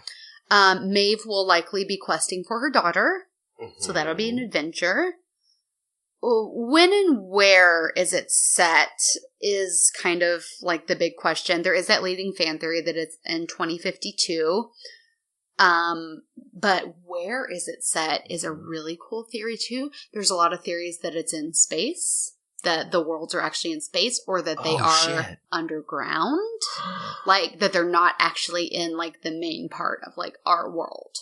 Now, that's interesting because I was thinking, because I'd read, someone had this theory that it was like a string of islands in the South Pacific or something. But I was like, well, first of all, these have to be some damn big islands, because Westworld itself is huge. And then I was also like, but girl, I mean, I guess in 2052, maybe there are other technologies they have for, like, remaking the environment, but that Westworld environment would be almost impossible to replicate, like, on a tropical island. Like, that just doesn't... But space is fascinating. It seems like it has to be in some kind of a bubble, right? Because they have to be able to control the weather. Absolutely. So space or underground would make sense. So I'm interested to see if we find anything out about that. So the main theme of season 1 was control. It was all about, like, people wanting control and, like, the power and the struggle between control. And so I read that season 2 is going to be very much defined by chaos. It's going to be, like, the antithesis of season 1. So I don't know what that looks like, but I'm excited. It looks like what you see in the mirror every morning. Oh, after you apply your makeup. Beautiful and lovely. You're right, girl, though. I don't turn all the lights on. Sometimes I get to work and it's a hot mess. Another cool thing is that I didn't write a list of everyone, but, like, most of the cast of season 1 has re-signed. Awesome. So, like, there will be lots of familiar faces. Yeah. I know for sure that pretty much every host we talked about is coming back. Yeah. So that's cool. Do you want to talk real quick about a couple of fan theories? Yeah, of course. So here's the top 5 fan theories that I wrote down. Okie dokie. For season 2 and also just whatever. Number 1, Ford is dead, but a host version of him exists. So I don't know that will happen because Anthony Hopkins, I don't know if he has time for that. But that possibly there is a version of Ford. And like you said, perhaps the one that got shot was the host version. It's possible. I hope that's not the case, though. I hope neither of those is the case, because I feel like his death is a perfect way to end that season, and I think they'll take a lot of power away from that if they introduce him again as a person, or even if there's a host of him. Like, I just don't... Especially because the hosts have perfect memories, right? Like, well, I mean, they're having trouble mixing up the memories, but they have very clear memories. So if they wanted to bring Anthony Hopkins back, they could just do that by... having a memory of him, you know? I don't know. That's my hope, but we'll see.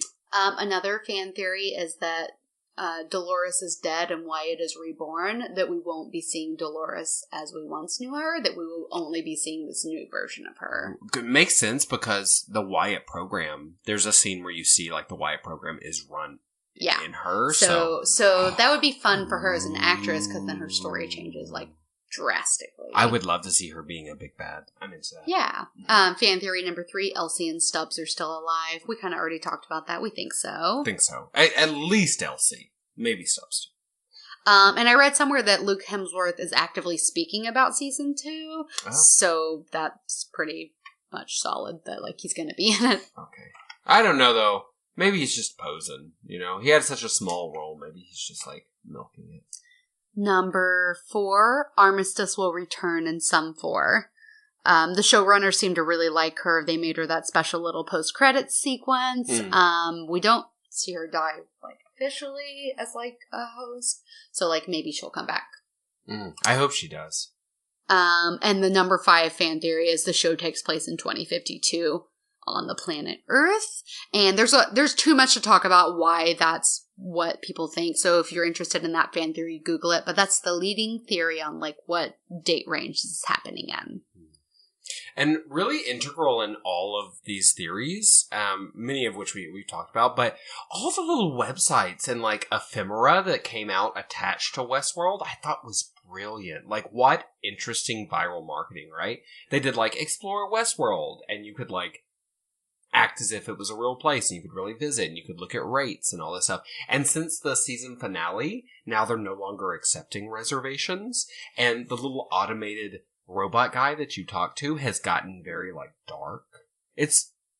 Their marketing, I think, is really brilliant. Yeah, I need to, like, read, like, a lot more about that. It's really cool. So, Morg, now that we have essentially given our listeners every bit of information on Earth, you want to play a game?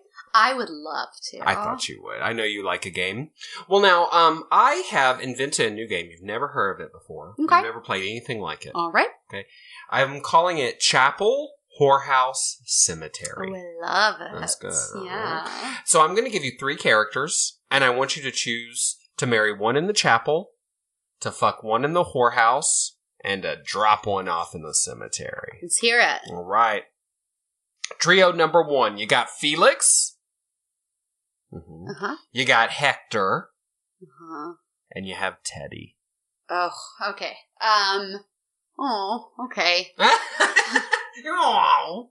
I'm going to... Okay, I'm so sorry I'm going to have to drop Felix off at the cemetery. You kill Felix! I'm sorry.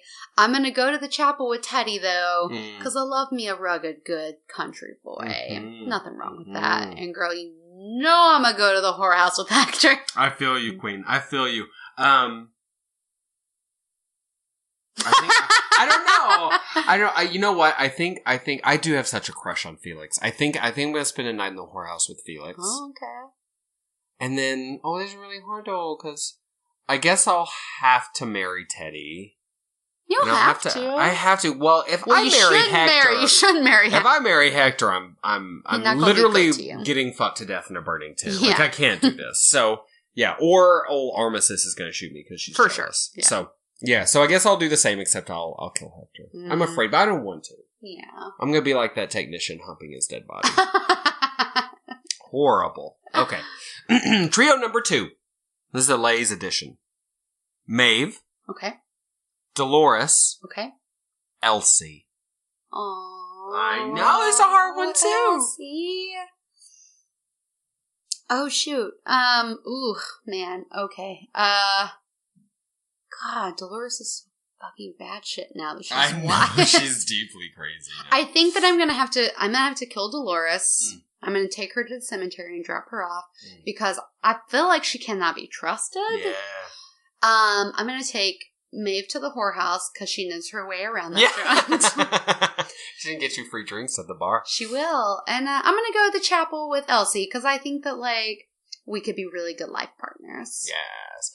Next weekend when I come to Westworld and do it, I'm doing the exact same thing. Just relive it over. Yeah. I'm killing Dolores super quick because I don't trust her. Yeah, there's not much to trust. I'm not even digging her a plot. I'm just throwing her over the fence. It's fair. Okay, so this one I think is going to be a little bit harder for you. Ooh. Yeah. Ford, Arnold, Bernard. Oh. Ford, Arnold, and Bernard. I'm going to... Oh, this is... Okay. You don't want to, like, marry someone and take them to the whorehouse because you want to get out, like, at the whorehouse, like, someone different. Because, like, what's the point if they're exactly the same looking, right? Well, remember, one of them is a robot. I think there's something there. True. I'm going to kill Bernard. Really? I'm going to drop Bernard off at the cemetery because... robots can be programmed to murder me when I say the wrong thing. Killbots, yes. Killbots, not into that. I'm going out on a limb because I really don't know that much about Arnold. No. I'm going to take Dr. Ford to the whorehouse. You gross. I'm just gonna do it. And you didn't say if he was young or old. A young Anthony Hopkins is all right. You could do young. I'm sorry, Anthony Hopkins. How horrible. Yes, but young, he's pretty attractive when he's young. And I think I'm gonna marry Arnold because he seems like he might be a better person at heart. And I'm just gonna put my eggs in that basket. Yeah. I feel you. I would totes marry Arnold. Yeah. For sure. I would actually fuck Bernard. Or take him to the whorehouse, I should say. Because, I don't know, he's got a robot dick. I'm sure that'll be good. And then, Dr. Ford, I'm just gonna kill him. Because I don't really trust him either. That's fair. And he seems to want to die. I mean, that's how the story ended anyway. So I'll just drop him off in the cemetery and we'll all be happy. Help him out. Yeah. Okay, last but not least. Charlotte. Mm-hmm. Teresa. Mm-hmm. Clementine. Oh, but I love Clementine, but I just saw that thing about robots. I know. Ooh. I am gonna have to... No, here's what I'm gonna do. I'm going to... Who am I gonna marry? This is a hard one, I think. Charlotte and Teresa are both horrible people. Yeah. You know what? Fuck it, I take it back. I'm gonna marry Clementine. Yes, I'm gonna take Clementine to the chapel. Look. Because those other bitches can't be trusted. Love I'm gonna wins. take Charlotte to the whorehouse because she's pretty. Mm-hmm. And I'm sorry, Teresa, you dead, girl. You dead. You burnt. You burnt. Me too. Ditto all your choices. Good. Mm-hmm. Well, that was good. That's hard. It's hard to choose what to do with robots when you have mixed emotions about it. Robots really, they complicate matters. Here's another complicated thing for you. Oh, yeah? It's a little game I invented. It's called Doesn't Sound Like Anything to Me. So the premise of this game is I have written on index cards that I'm going to mix up some things from Westworld, and I'm going to describe them to you without saying the thing that's on the card, and you're going to guess what the thing is. Okie Now, some of them are a little more abstract. They're not all just going to be like the name of a person, okay? So you got to put your thinking cap on. Okay.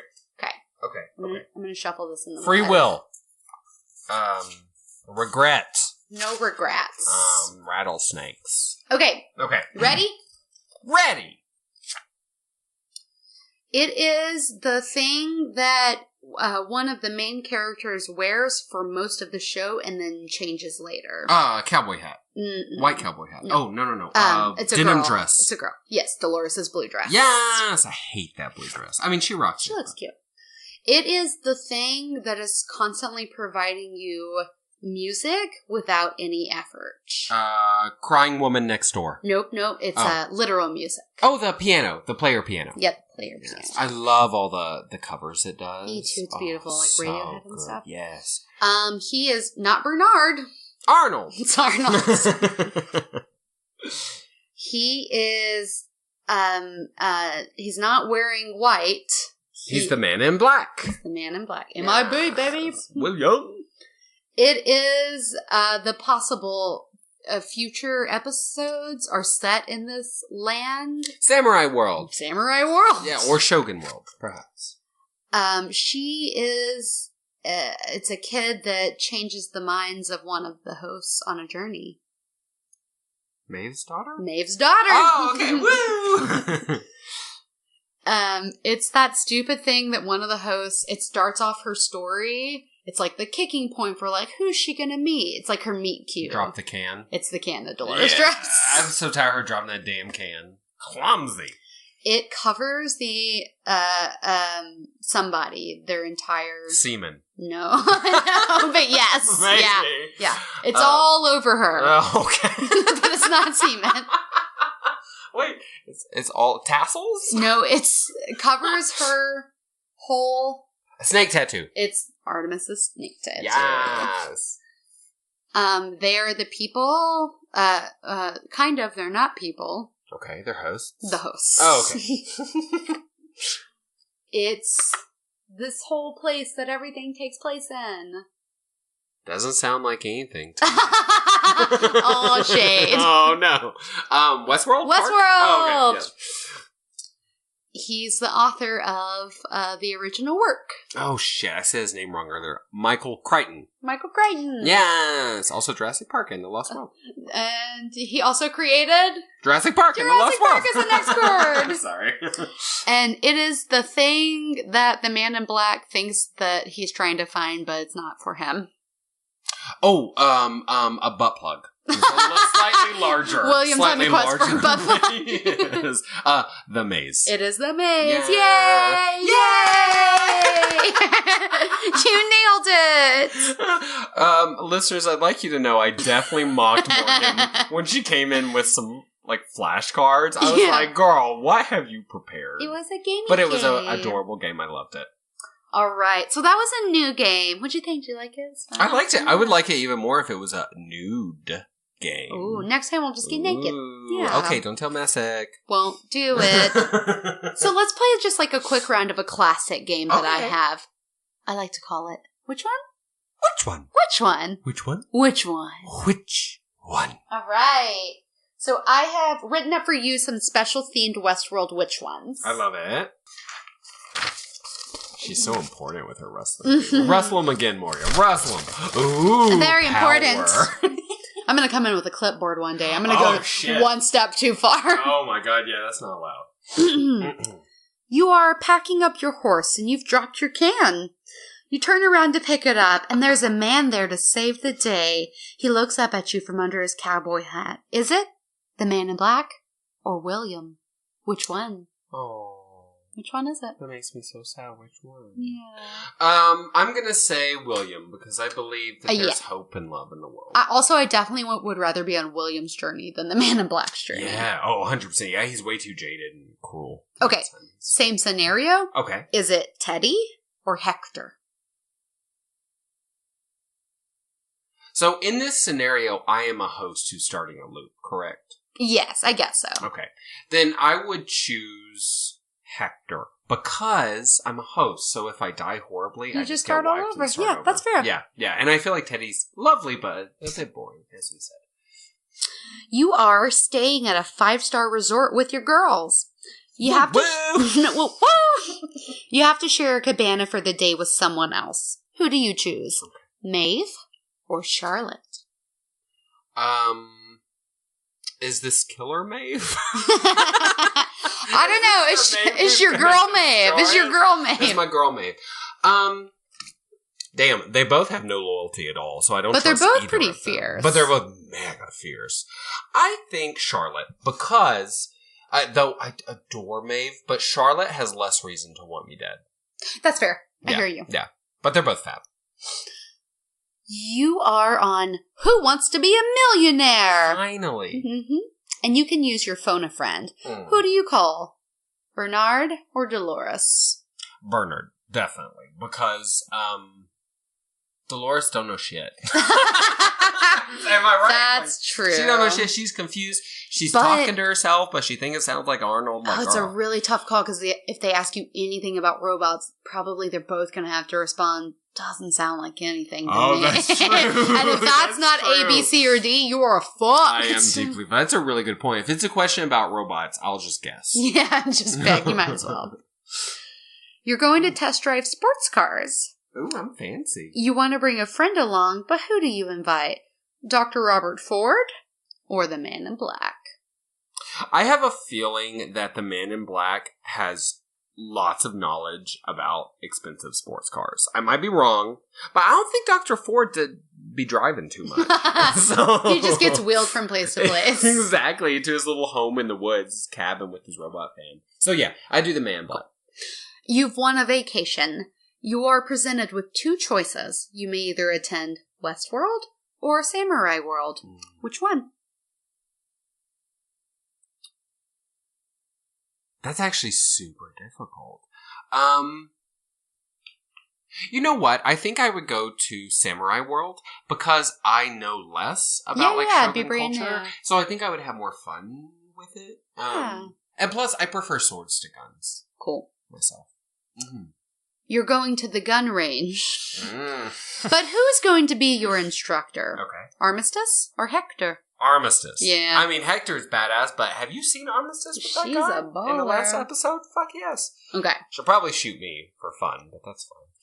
You're taking cheesy Old West photos with your friends, which we've totally done before. Which we've totally done 100%. Which outfit do you choose? Maeve's or Clementine's?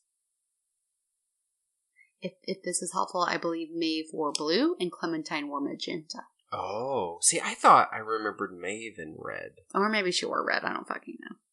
Well, whichever one wears red, that looks good on my skin tone, so I would do red. What about you, Morgie? I know this is not the game, but I'm curious. Oh, I look good in blue. Oh, yeah. I also look good in red. You look good in red, so... I look good in everything. I would just take whatever's left over, because they're both awesome. Yeah, okay. You've joined Fight Club.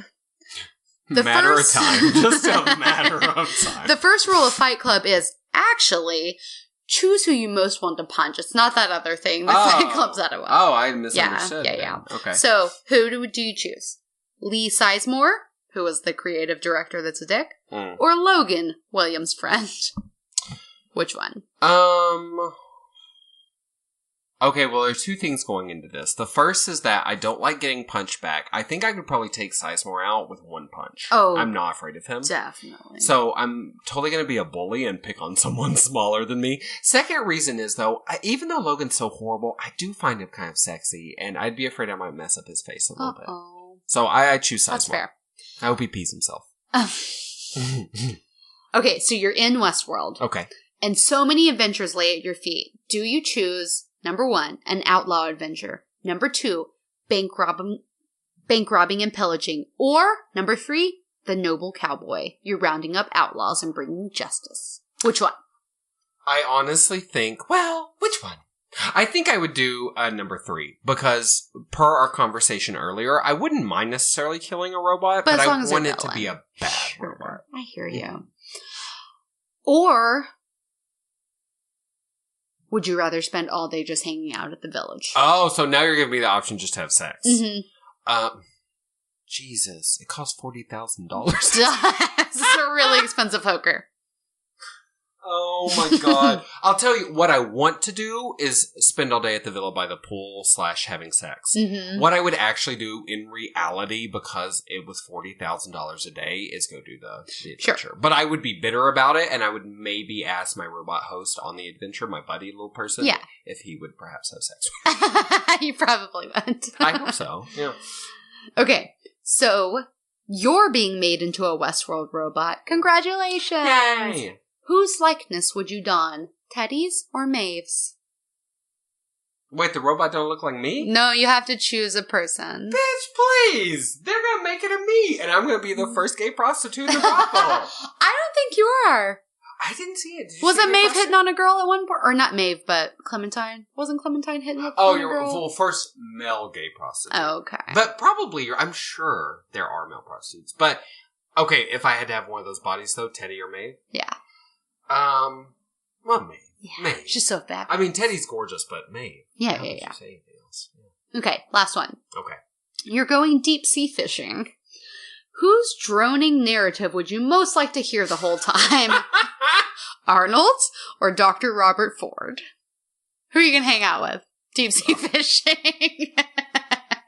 You got me with this crazy ass which one. Deep sea fishing.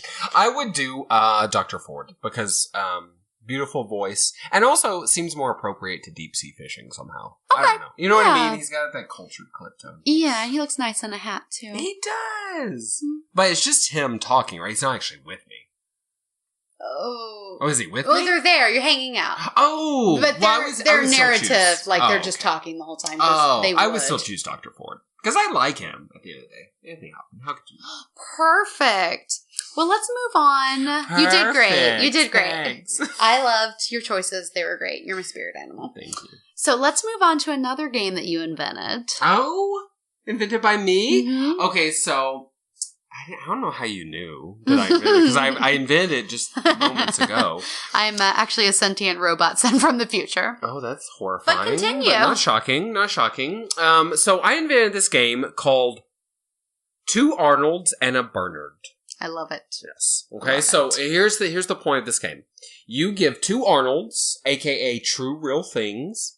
And then you give one Bernard, a.k.a. a false thing. False, precious. Yes, but you don't tell if it's false. And we pick. Ooh. We pick. You have to pick which one's false, okay? Now, Morgie, since I just invented this game, did you happen to have a chance to prepare? Because I'm a sentient robot sent from the future. I was going to say, yes. Yes, I did. Okay, see, you're scary. Okay, well, would you like to go first? Hit me with some Arnold and a Bernard? Yeah. So, 2 Arnolds and a Bernard. You tell me which ones, because I'm not going to tell you. Oh, my goodness. Okay. The first humanoid robot was debuted in 1939 and was named Electro. It spoke 700 words and was 7 feet tall. Maybe. That's a possibility. Mm-hmm. By 2020, Japan will be debuting a robo-nanny to help answer questions for your kids, entertain them, and occupy them when you cannot. That sounds... I think the only thing that could be a lie about that is that it doesn't exist already. That's a maybe. Sounds very possible. The first robot homicide occurred in 1981 in a Japanese factory. A robotic arm accidentally crushed a worker. Holy shit. That sounds very true. Accidentally. Yeah, accidentally. Quote, yeah, quote. Yeah.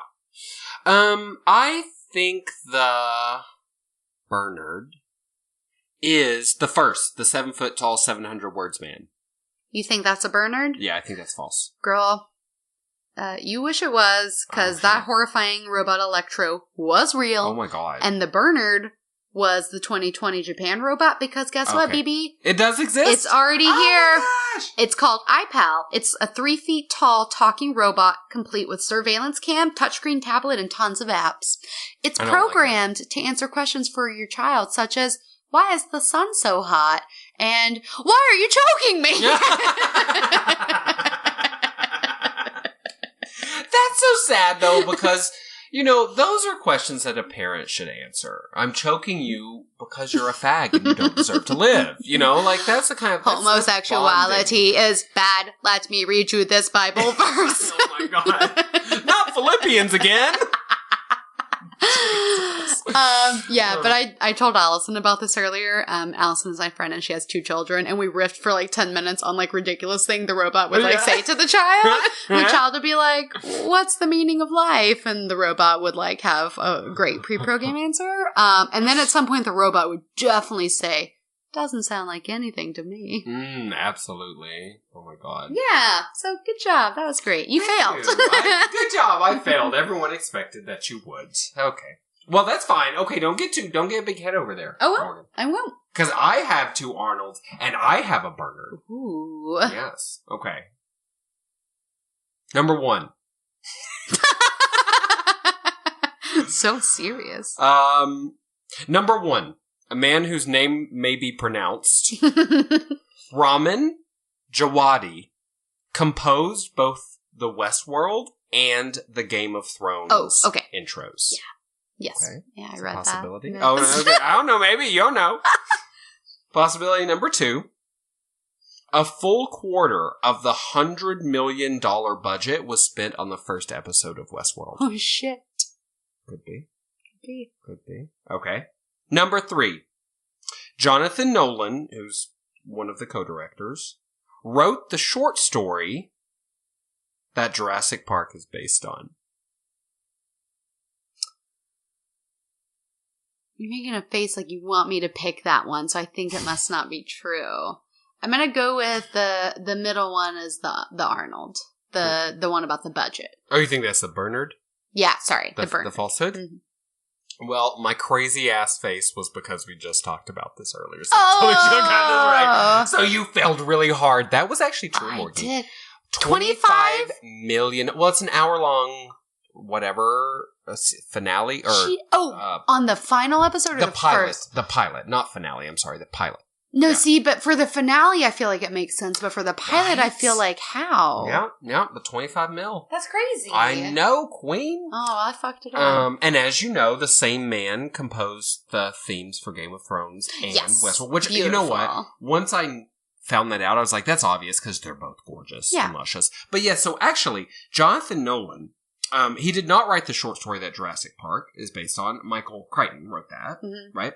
But he did write the short story that Memento is based on. Oh, I love Memento. Me too. That's a damn good movie. But anyway, who knew? Who knew? You did. That's why you picked this. You didn't. I did you not. You fucked it up. I did. You're horrible. Thank you. You're welcome. All right. So, okay. So I have been very honest about how I feel about Westworld, that I hate watch it, and I enjoy collecting all the haterade and talking to my other friends who kind of like hate watch it too. Mm-hmm. That's a really enjoyable experience for me. Not to say that I won't be tuning in, because I like it enough and I'm intrigued, like so intrigued that like I have to know what happens. Okay. But I do love at the end of every episode being like, oh my God, how many more robot reveals are there going to be? And like, are we going to like spend 30 minutes revealing he's the man in black? And like, is Dolores even blinking? Like, there's just a lot of things to like bitch about it. But like, where do you stand? What are your 100% feelings on Westworld? So, yeah, thanks for asking, Morgan. You're welcome. Thanks for giving me a seat at the table. Well, you're distant, but you're there. I'm at the kids' table. If I was going to rate Westworld, say like out of 10, I think I would give it like a 6.5 or 7. Sure. So I'm not blown away. I like it. The problem is that I thought the cast was good. I thought a lot of the themes and like deeper questions were fascinating. I was pretty consistently confused. I'm afraid I'm not very good at pulling together threads like they expected me to do. And I also, frankly, as I think I said earlier, I have no real love for the Wild West. And also, I know this is maybe dumb, but like, were there any gay male characters in this show? No. And there was maybe just that character that was like jerking up to Hector. Oh, that's true. I guess he did kind of count. But he was a dick. Yeah, he wasn't like he wasn't even really a character either. You know, like he literally was just like a walking dick or like a walking sex drive. Like that's all he was. Which is kind of a stereotype of gay people, but that's fine. And then you said maybe there was like a Clementine, another prostitute affair. But she's not necessarily like a lesbian. Like they'll just go whatever ways because. Yeah. So like, I mean, just in my personal like rating life, there needs to be a queer character. Either a man or a woman or a trans person or something. Some kind of thing. And there just really wasn't. So yeah, I'm not blown away. But like you, I will watch it. I think it's a stunning show. Like visually, it's so beautiful. I agree. So very attractive. Yeah. The intro especially is like very haunting. Like it's gorgeous. Mm-hmm. Much like the Game of Thrones intro. It's different. It's in a different way, but they're both like so fantastic. Mm-hmm. I feel like it really sets the bar for like intros. Absolutely. Intros that even if you're binge watching, you don't want to skip, you know? Well, let's hear some second opinions. Oh, Lord. Just a couple on what other people think. This week we might agree with these people. You know, yeah, they are all 1-star reviews, but some of the times I was reading and I was like, I hear you, girl. Mm. Okay. 1 star by Sammy. This is horrific. Blood, more blood, and gore mixed with cowboys and robots. 1 star. That's his feelings. Or hers, Sammy's. I hear you. That's fine. I mean, if you're not into graphic gore, I mean, I could see how this would definitely turn you off. Absolutely. 1 star. What world? Question mark. What a mess. A clumsy mashup of Fantasy Island and Deadwood with none of the charm, wit, or intelligence of either. That's a pretty harsh review. It is. I mean, I felt like it was pretty witty and intelligent, mostly. Yeah. I thought it was quite... I mean, the things that it's asking you to think about are, like, very deep philosophical topics. I guess that's not really witty, but... Wait, what is Fantasy Island? I have no idea. Because when they say Fantasy Island, I think, wasn't there a reality TV show where couples went to Fantasy Island and then got married or something? I'm sure that's not what they meant, but that's what I thought of. Yeah. I see where they're coming from, but I just disagree. What smarter television are they watching? I guess Deadwood and Fantasy Island. Deadwood. You know, Deadwood got canceled because the producers and scriptwriters couldn't work with HBO. Oh, shit. It was like, they just had such a contentious relationship. It was canceled after 2 seasons. Yeah, it does. 1 star by Alexandra Albert. Disgusting what HBO is trying to sell us. Absolute shock-centered garbage packages to seem cerebral. I think Alexandra used a thesaurus to get some of those words together, personally. She said, thesaurus.com, don't fail me now. Synonyms for smart. Yeah, exactly. Do you agree with that? I will say, no, not really. I will say, like, a lot of the comments I read, they're not all on here, but said things like, they tried to do so much to seem like they're really, like, cerebral. Essentially, like, oh, we're so smart, you don't understand until we tell you exactly what's happening. And I will say, for me, there was a little bit much of that. Like you said, like, it's hard to follow. And so when they do package it all together, like, even then when they're like, William is the man in black, like, it still might be, like, kind of hard to understand some of the reveals because of the way they package the whole show. So, like, I guess I kind of see what she's saying, but I'm still gonna make fun of her, you know? Oh, sure. Yeah. Well, my thing is, too, though, it's like, to me, it is a smart show. There is intelligence behind it. But if you think of, like, if it's a cupcake, or a cake, let's just say a cake. It's not like cupcakes. I don't really like cake either. Let's say it's stupid. A pie. What about cookies? I like cookies if they're warm. Let's say it's a pie with whipped cream on top, okay? And whipped cream is the violence, and intelligence is the actual pie. I think there's plenty of actual pie. It's just that there's too much whipped cream on top. Oh, yeah. You know what I mean? Yeah. So I disagree with her because I think she's saying, there ain't no pie at all. It's just whipped cream. Well, I don't think that's true. Now I want pie. I want pie, too. It was National Pie Day a few days ago. Oh, we fucked it up. Okay, I really like this review. 1 star by Running Amok. Robots got memories, slaughter everyone. A weak storyline mixed with more shots of breasts and penises than even Pedestra could handle. Ruins another Hollywood classic. Give me Yul Brynner over Thandie Newton's nipples anytime. And another example that there is no creativity or skill among Hollywood's writers. This story was so drawn out and the ending didn't make sense. 1 star. My favorite line is the part where he wants Yul Brynner over Thandie Newton's nipples anytime. You know, Yul Brynner was sporting a massive and obvious bulge in the original. Oh, really? Yeah, because his gun belt, you know, that pushes down on the bulge, and yeah, it was noticeable. Oh, okay. But I think he needs to give her nipples another look. Yeah, perhaps. Yeah, they're very nice. Yeah. 1 star by Yazid Al-Swari. Dragon Ball Z is superior than this Hollywood crap. Japan for the win! What? Japan for the win! Get out of here, sir. What a fucking troll.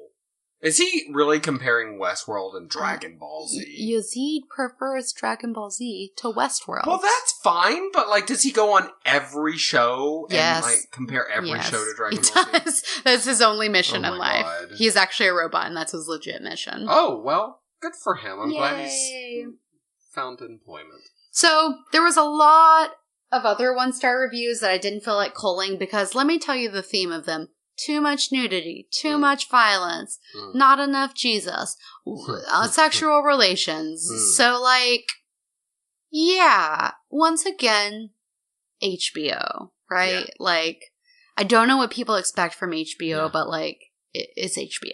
Yeah, so. It's gonna have lots of violence and nudity.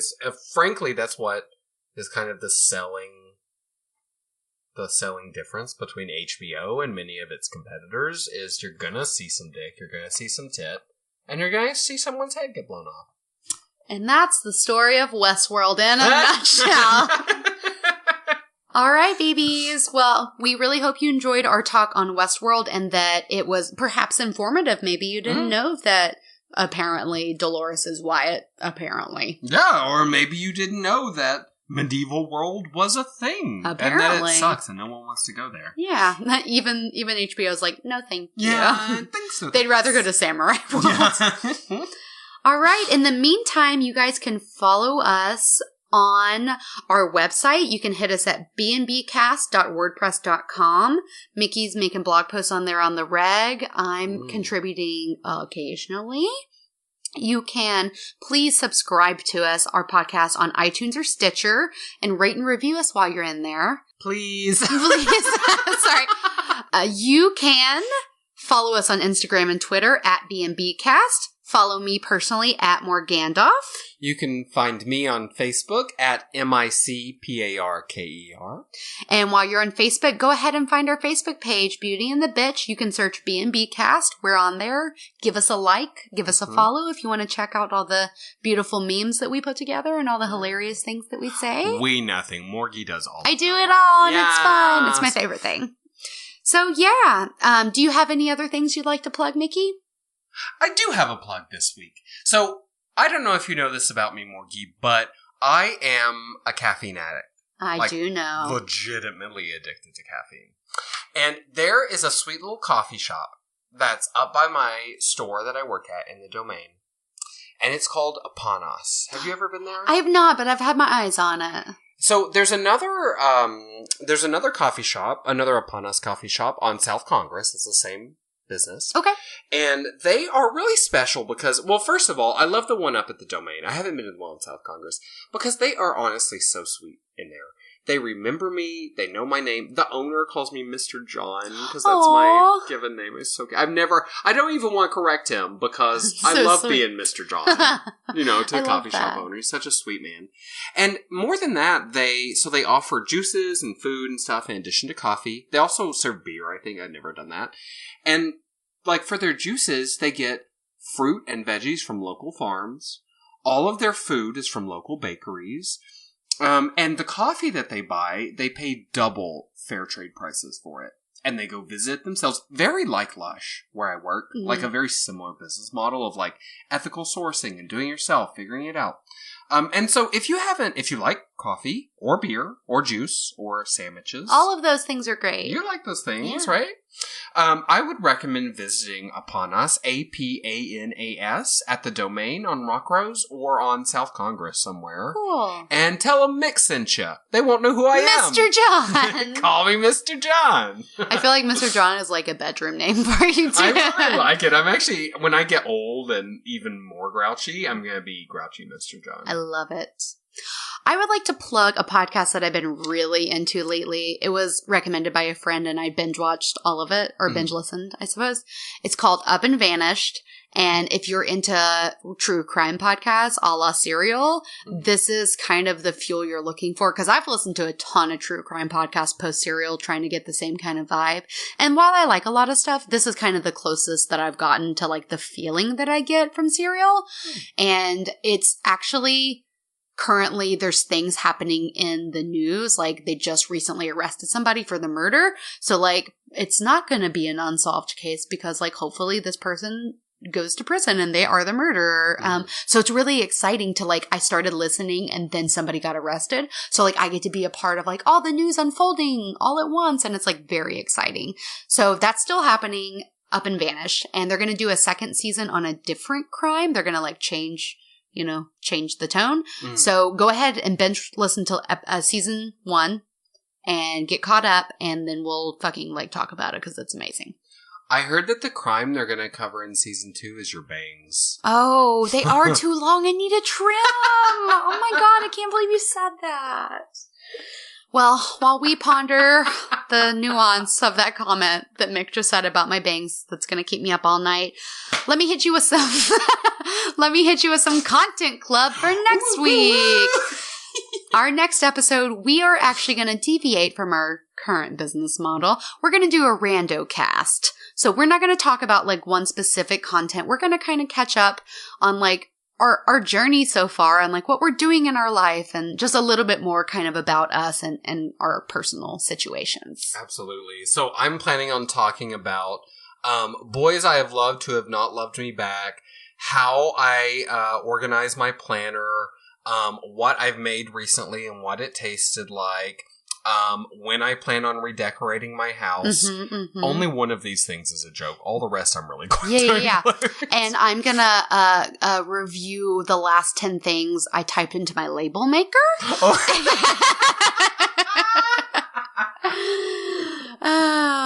No, it'll be more interesting than my label maker, though.